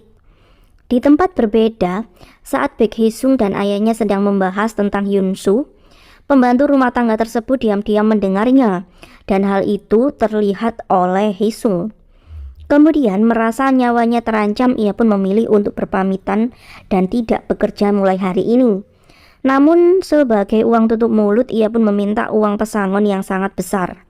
Ibu Hee-sung terkejut mengetahui si pembantu tunarungu itu mengetahui rahasia keluarganya, di mana pada malam itu, setelah ia sangat terkejut melihat isi kotak di bawah tempat tidur Hee-sung, Hee-sung menyimpan kuku dari korban-korbannya dan sebuah belati di kotak itu. Dan tidak hanya itu, Malam itu Ibu Hesung melihat putra kesayangannya yang sangat jenius itu sedang mengubur seorang pria yang ia tabrak di pekarangan rumah mereka. Ia yang masih sangat syok dengan kenyataan semua itu, tiba-tiba menghunuskan belati yang ia bawa dan membuat Hesung hampir kehilangan nyawanya. Cerita kemudian kembali ke timeline utama. Ibu Hesung berusaha untuk menahan pembantu itu agar tidak pergi, namun ia malah terjatuh dan mendapatkan luka di kepalanya.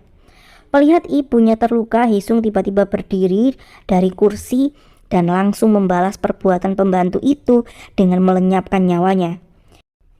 Ibu Hesung sangat ketakutan melihat sosok iblis dalam diri putranya. 여보. 경찰서 앞인데. Di tempat berbeda, Yunsu secara rahasia menelpon detektif Choi dan memintanya untuk bertemu berdua. Ia ingin membicarakan tentang sesuatu yang rahasia. Yunsu kemudian memberitahu bahwa di tengah kesepakatan tadi malam, tiba-tiba pria itu mendapatkan telepon dari seseorang yang memintanya untuk membunuh Yunsu dan akan memberinya uang 2 kali lipat. Namun Yunsu belum tahu siapa penelpon misterius itu. Ia hanya menduga bahwa kini ada seseorang yang menginginkan kematiannya, dan tentunya orang itu adalah orang yang memiliki uang dalam jumlah yang sangat besar. Di tempat berbeda, Yeonchul mulai memeras ayah Baek Hee-sung karena ia memiliki foto Hee-sung yang menjadi komplotan dari Do Min-suk. Kemudian Yunsu menelpon ayah angkatnya dan memintanya untuk bertemu besok. Ayah Baek Hee-sung tampak terkejut mendengar Yunsu baik-baik saja. 걱정하지 않으셔도 됩니다. 전 무사합니다. 차지원 형사님을 찾아오셔서요. Kemudian Hee-sun tiba-tiba datang ke kantor polisi untuk menyerahkan diri. Karena ialah sebenarnya pembunuh dari mandor desa. Namun Ji-won menghalanginya karena hal tersebut bisa mengancam Do Hyun-soo. Terlebih lagi Hyun-soo akan tetap bersikeras mengakui bahwa ialah pembunuh mandor desa. Hee-sun hanya bisa menangis dan merasa bersalah karena tidak bisa membantu adiknya. 누나는 착한 사람이라 동생의 선택을 받아들이세요. 아니 너는 왜 전화를 안 받냐? Kemudian reporter Kim datang dengan kesal karena Hyun-soo tidak segera memberinya kabar. Ia panik karena Hee-sun pergi ke kantor polisi untuk menyerahkan dirinya. Hyun-soo kemudian memberikan kalung pemberian reporter Kim kepada kakaknya yang telah ia perbaiki. Ia mengatakan bahwa kakaknya pasti akan baik-baik saja. Reporter Kim kemudian pergi menunggu Hee-sun di rumahnya untuk memberikan kalung tersebut. Ia meminta maaf karena baik dahulu dan sekarang ia masih memiliki perasaan yang sama untuk Hee-sun. 초등학교 4학년 때 이후로 Kemudian hari berikutnya Ji-won menginterogasi anak buah Yeonchul, dan di situ Ji-won pun akhirnya tahu bahwa tempo hari Yeonchul berniat untuk membunuh suaminya. Setelah mendapatkan telepon misterius dari seseorang yang menyuruh Yeonchul untuk mengeksekusi Hyun-soo, detektif Choi kemudian langsung mengajak Ji-won berbicara berdua agar ia lebih tenang, karena rahasia Hyun-soo bisa terbongkar jika Ji-won gegabah. Karena kepanikan itu bisa menghancurkan semua rencana mereka. Hee-sun menemui Hyun-soo untuk menceritakan tentang hasil hipnotisnya dan sebuah gelang hijau yang ada dalam ingatannya. Hyun-soo bertambah yakin bahwa ayah angkatnya berkaitan dengan komplotan Do Min-suk. Kemudian sore harinya Hyun-soo menjemput Ji-won karena hujan sedang turun. Hyun-soo kemudian berjalan-jalan dengan Ji-won menikmati hujan. Dan Ji-won yang tentu sangat khawatir dengan keselamatan suaminya, namun ia tidak bisa menunjukkan rasa khawatirnya karena Hyun-soo pasti memilih untuk menjaga hal tersebut darinya.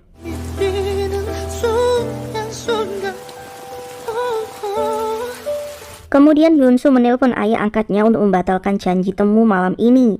Namun ia meminta izin untuk menginap di rumah keluarga mereka di Gapyeong jam 10 nanti malam. Ayah Baek Hee-sung kemudian langsung menelpon Yeonchul dan memintanya untuk mengeksekusi Hyun-soo di rumah kedua miliknya. Di tempat berbeda, Hyun-soo memberitahu istrinya tentang rencananya malam ini. Ia memiliki dugaan kuat bahwa ayah angkatnya lah yang ingin membunuh dirinya. Dan ia juga meminta detektif Choi untuk membantunya menangkap komplotan Do Min Suk yang sebenarnya. Dan di tempat berbeda, Yeon Chul bersiap-siap untuk pergi ke tempat yang diperintahkan oleh Direktur Park dengan mengendarai mobil yang telah dipersiapkan untuknya. Sementara itu, di kediaman Direktur Park, ia dan Hye-sung terlihat ingin membuang jasad pembantu mereka. Namun,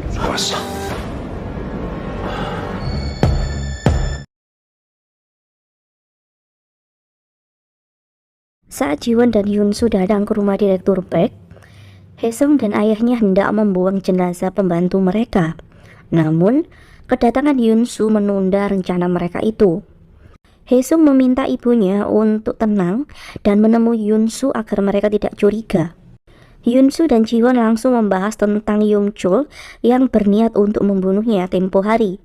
Yoon-soo merasa hanya ayahnya lah yang mampu melakukannya, karena Yoon-soo hanya memberitahu tentang pertemuannya dengan Yeon-chul kepada ayahnya. Yoon-soo tidak meminta ayahnya untuk mengaku, namun ia memiliki bukti yang akan ia dapatkan sebentar lagi. 아시잖아요. Rupanya Yoon-soo sengaja mengatakan bahwa malam ini ia akan pergi ke villa keluarga, namun itu hanyalah jebakan saja untuk bisa menangkap komplotan Do Min Suk yang sebenarnya. Kemudian Yoon-soo mendapatkan telepon dari detektif Choi yang mengatakan bahwa orang yang datang ke villa malam itu bukanlah Yeon-chul, melainkan penjaga villa yang datang setelah diperintah oleh Direktur Park untuk membersihkan villa tersebut. Yoon-soo tentu kecewa karena rencananya menjebak komplotan Do Min Suk telah gagal. Namun, hal itu justru membuatnya sangat yakin bahwa ayah angkatnya lah pelaku sebenarnya. Kemudian lampu rumah tiba-tiba padam. Ayah Hye-sung mencoba untuk mencari saklar untuk menyalakannya. Sementara itu, ibu Hye-sung tiba-tiba menjatuhkan barang-barangnya dan Yoon-soo membantu memunguti barang-barang yang terjatuh itu. Namun ternyata semua itu adalah rencana Hye-sung. Dan sekarang, ia sangat senang karena Yoon-soo telah masuk dalam perangkapnya.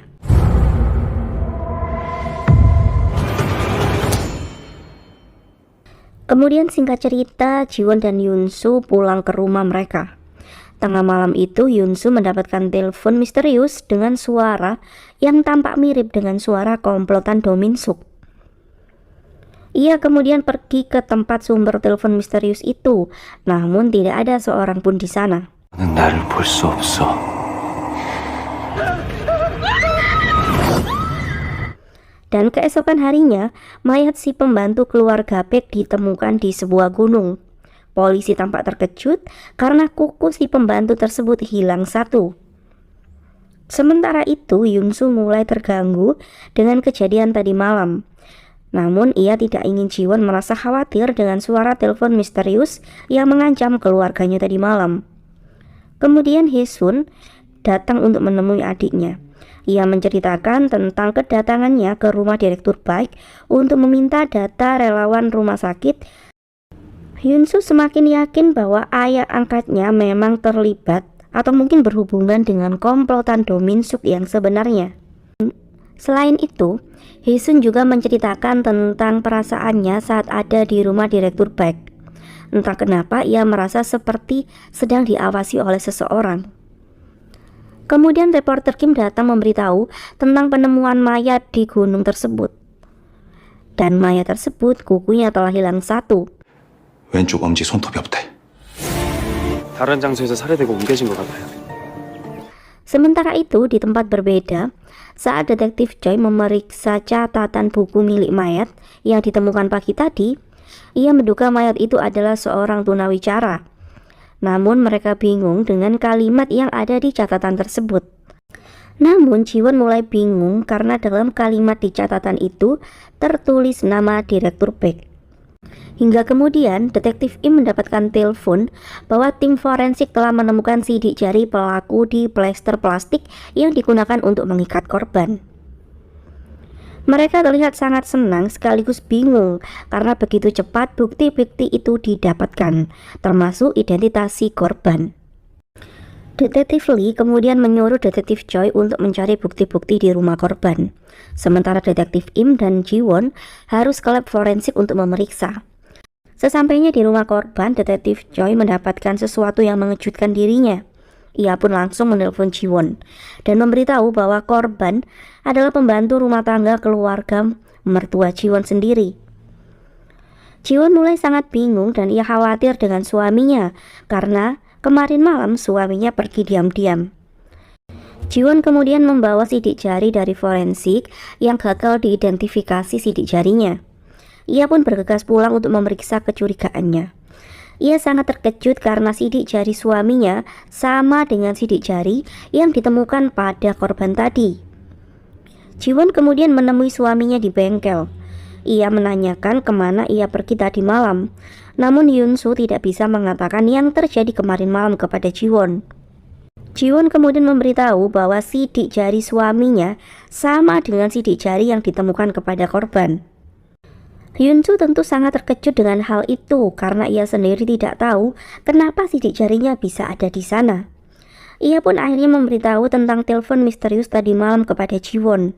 Ia menduga komplotan Do Min-suk yang sebenarnya yang melakukan hal tersebut. Ia meminta waktu beberapa hari agar ia bisa membuktikan dirinya tidak bersalah dalam semua kasus ini. Namun, Ji-won tidak bisa melakukannya karena polisi sedang menuju rumah mereka. Hyun-soo tidak ada pilihan lain, ia kemudian mengarahkan sebuah logam ke arah Ji-won dan menyuruhnya untuk mematikan CCTV rumah mereka. Kemudian Hyun-soo berpamitan untuk pergi. Namun Ji-won sangat emosi karena ia mengira Hyun-soo berani untuk menyakiti dirinya. Padahal Hyun-soo tadi hanya menggunakan logam yang belum terasah. Ia bahkan melukai tangannya untuk membuktikan bahwa logam itu bukan senjata tajam. Ji-won kemudian memutuskan untuk pergi bersama Hyun-soo untuk kabur dari polisi yang sudah tiba di rumah mereka. Dan setibanya di rumah Ji-won, Detektif Lee dan yang lain tidak menemukan Ji-won dan suaminya. Dan mereka pun terlihat cemas dengan keselamatan Ji-won setelah melihat CCTV di rumah Ji-won. Sementara itu, Ji-won dan Hyun-soo pergi ke sebuah hotel untuk bersembunyi dari pencarian polisi sementara. Hyun-soo kemudian mencoba menjebak Yung-chul dengan menelponnya. Ji-won merekam percakapan itu untuk membuktikan bahwa suaminya tidak bersalah. Dalam percakapan itu, Yung-soo membahas tentang Jo Min-suk yang ternyata masih hidup dan sekarang sedang bersama dengan Yung-chul.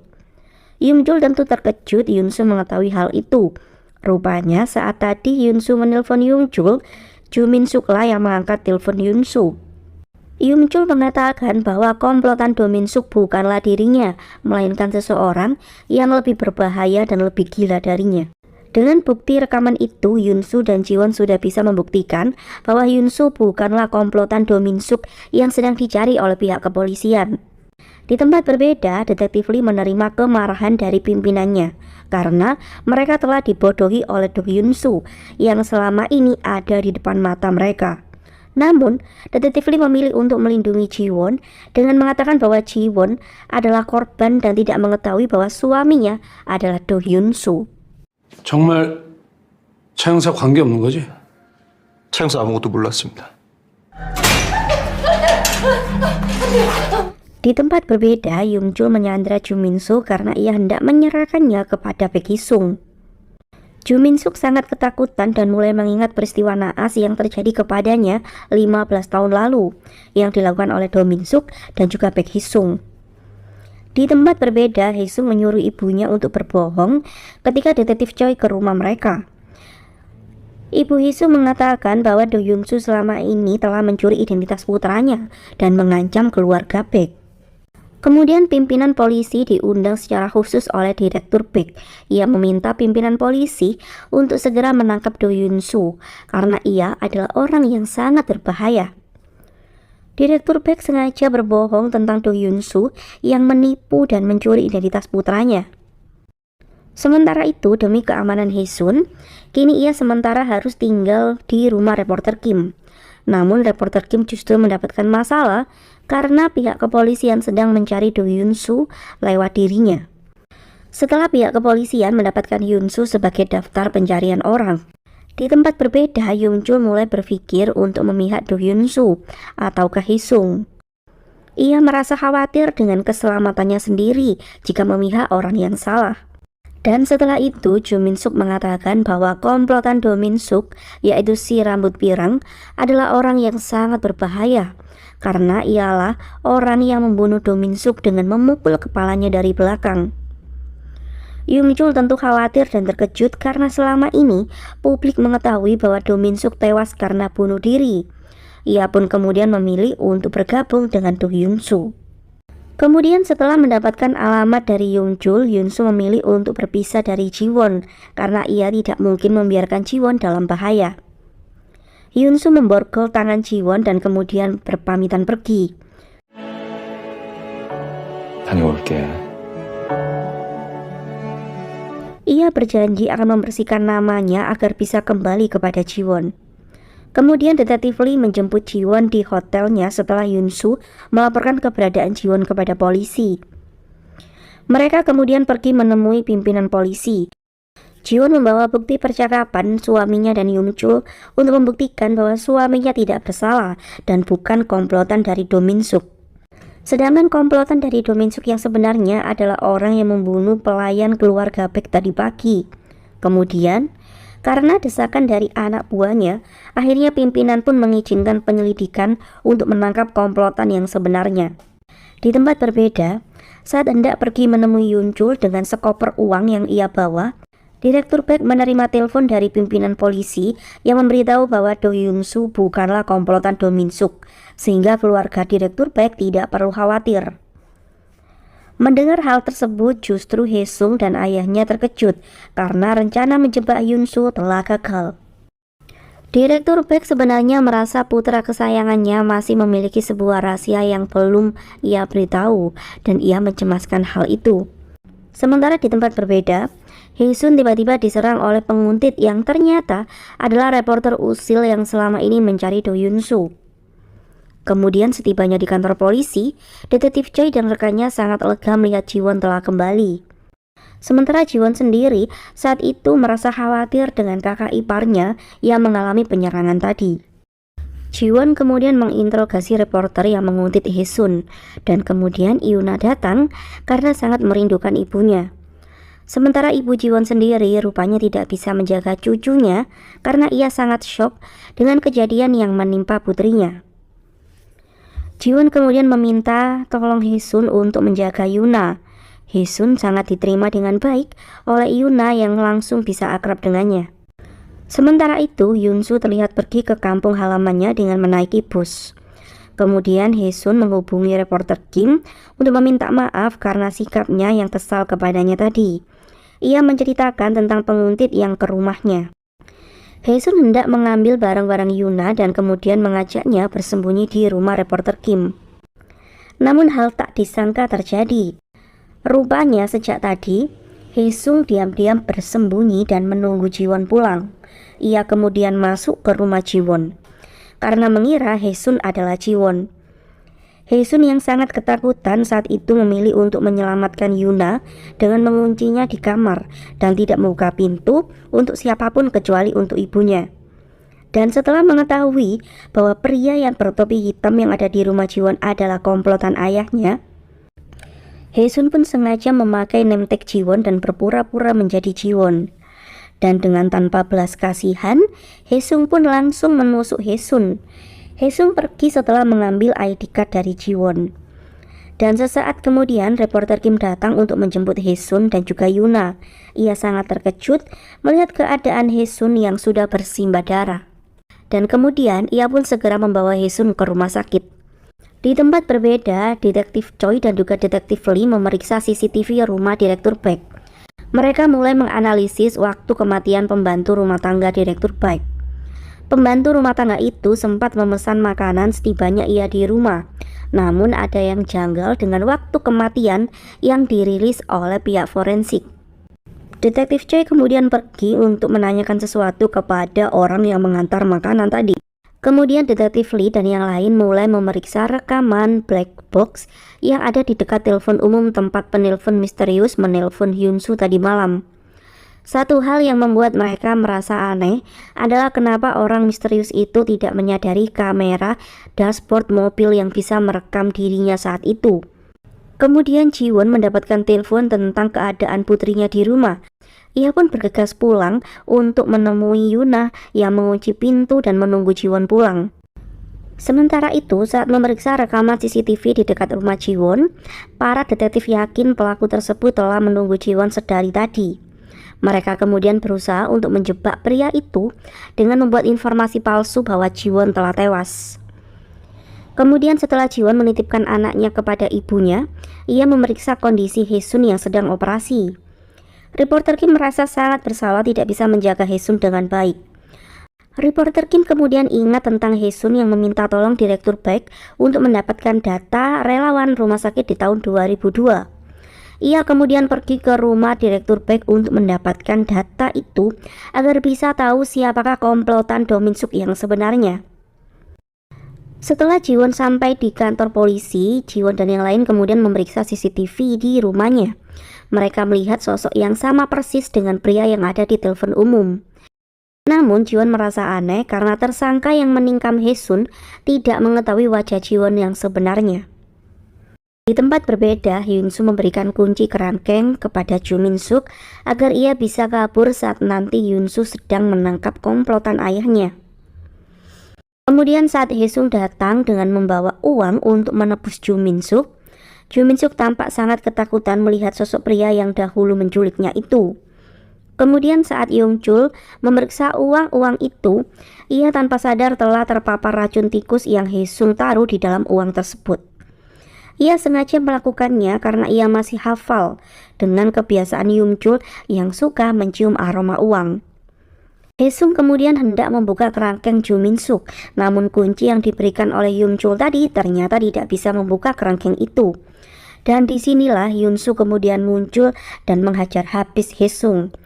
Namun ia tiba-tiba berhenti karena ia sangat terkejut dengan wajah komplotan ayahnya yang ternyata adalah Baek Hee-sung yang selama ini terbaring koma. Kemudian saat detektif Choi menanyakan sesuatu kepada pengantar makanan yang terakhir ditemui oleh pembantu rumah tangga keluarga Baek, disinilah diketahui bahwa orang yang menerima makanan bukanlah pembantu tunarungu itu, karena wanita yang memesan makanan bisa mendengar saat pengantar tersebut mengetuk pintu apartemennya. Sementara itu, saat Jiwon memeriksa CCTV, ia pun sangat yakin wanita di dalam rekaman itu adalah ibu mertuanya sendiri, dan orang yang menelpon suaminya yang terekam dalam dashboard mobil adalah Baek Hee-sung yang asli. Jiwon kemudian meminta surat tugas untuk memeriksa kediaman keluarga Baek untuk menangkap si pembunuh yang asli. Ia kemudian menelpon reporter Kim yang ada di sana. Jiwon ingin memastikan sesuatu, namun mengetahui pembunuh yang selama ini mereka cari adalah Baek Hee-sung. Reporter Kim tidak bisa menahan diri dan langsung mengobrak-abrik kediaman Direktur Baek untuk mencari Baek Hee-sung. Sayangnya Hee-sung sudah tidak ada di rumah itu. Direktur Baek mencoba untuk melukai reporter Kim, namun gagal. Reporter Kim memarahi Direktur Baek yang telah salah mengambil langkah sejak awal karena melindungi putranya yang sakit dan sangat berbahaya.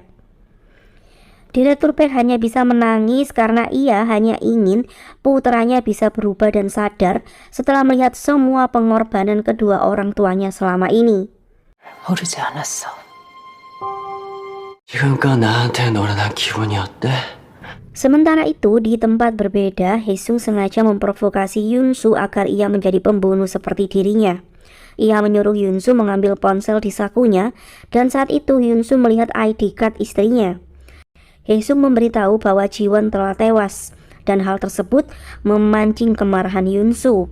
Ia kemudian mencoba menelpon Jiwon, namun Jiwon yang sedang berpura-pura tewas, ia tentu tidak bisa mengangkat telepon dari nomor yang tidak ia kenal. Hyun-soo kemudian menelpon kantor polisi untuk memastikan kabar tentang tewasnya Jiwon. Dan setelahnya Hyun-soo benar-benar tidak bisa menahan diri dan mencoba untuk membunuh Hae-sung. Namun Jo Min-suk berusaha untuk menahan Hyun-soo. Ia menyuruh Hae-sung untuk kabur karena Jo Min-suk tidak ingin membuat Hae-sung sebagai seorang pembunuh. Di tempat berbeda, Jiwon dan rekannya mulai menanyakan di mana keberadaan Haesung. Sayangnya, Direktur Baek seperti orang yang linglung dan tidak bisa mengingat apapun. Kemudian Detektif Im menerima kabar ada seseorang yang menelpon mencari Jiwon dan putrinya. Jiwon kemudian mencoba memeriksa ponsel yang ternyata nomor tersebut juga sempat menelpon dirinya. Ia sangat yakin itu adalah Hyunsu yang sedang mencari dirinya. Jiwon kemudian menghubungi nomor tersebut dan Ju Min-suk mengangkatnya. Ia menceritakan tentang Hyunsu dan meminta Jiwon untuk segera datang menyelamatkan Hyunsu agar ia tidak menjadi seorang pembunuh. Sementara itu, Hyunsu sendiri sedang mengajar Haesung yang berusaha untuk menyelamatkan diri. Ia bahkan tidak ragu melukai Haesung, alih-alih langsung membunuhnya.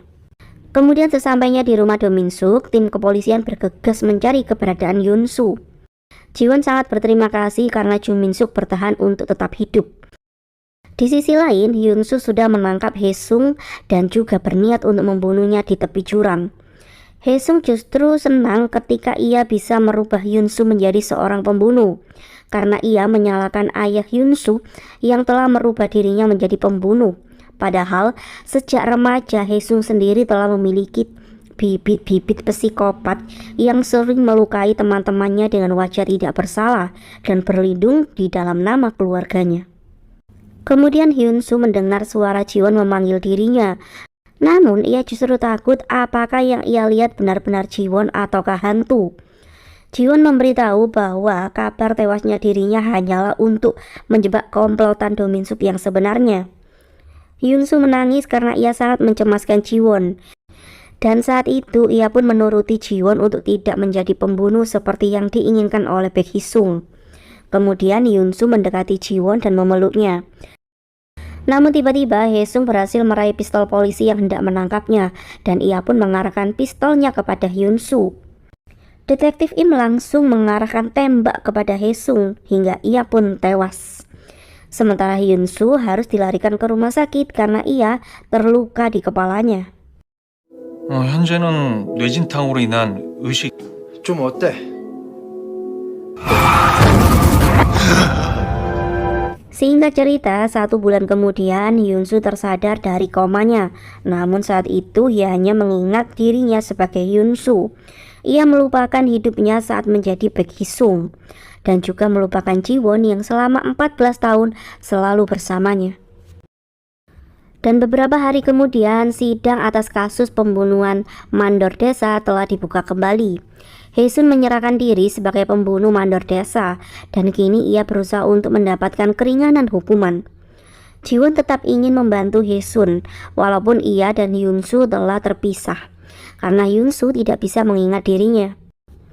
Kemudian saat sidang dengan Hyunsu sebagai saksi, kejujuran Hyunsu tentang peristiwa kematian mandor desa membuat para juri sedikit ragu karena berdasarkan pemeriksaan psikolog, Hyunsu adalah seseorang yang antisosial, yang mudah mengkamuflase orang lain. Dan sidang hari itu pun rencananya akan dilanjutkan esok hari. Pria yang dahulu sangat amat ia cintai dan menjadi sosok suami dan juga ayah yang baik untuk putri mereka, kini telah pergi. Hyunsu yang mengalami retak di kepalanya saat menerima tembakan dari Baek Hee-sung membuatnya melupakan saat dirinya hidup sebagai Baek Hee-sung dahulu. Ia merasa kurang nyaman setiap kali Jiwon memanggilnya dengan nama Haesung, karena ia bukanlah Haesung yang Jiwon tunggu untuk kembali.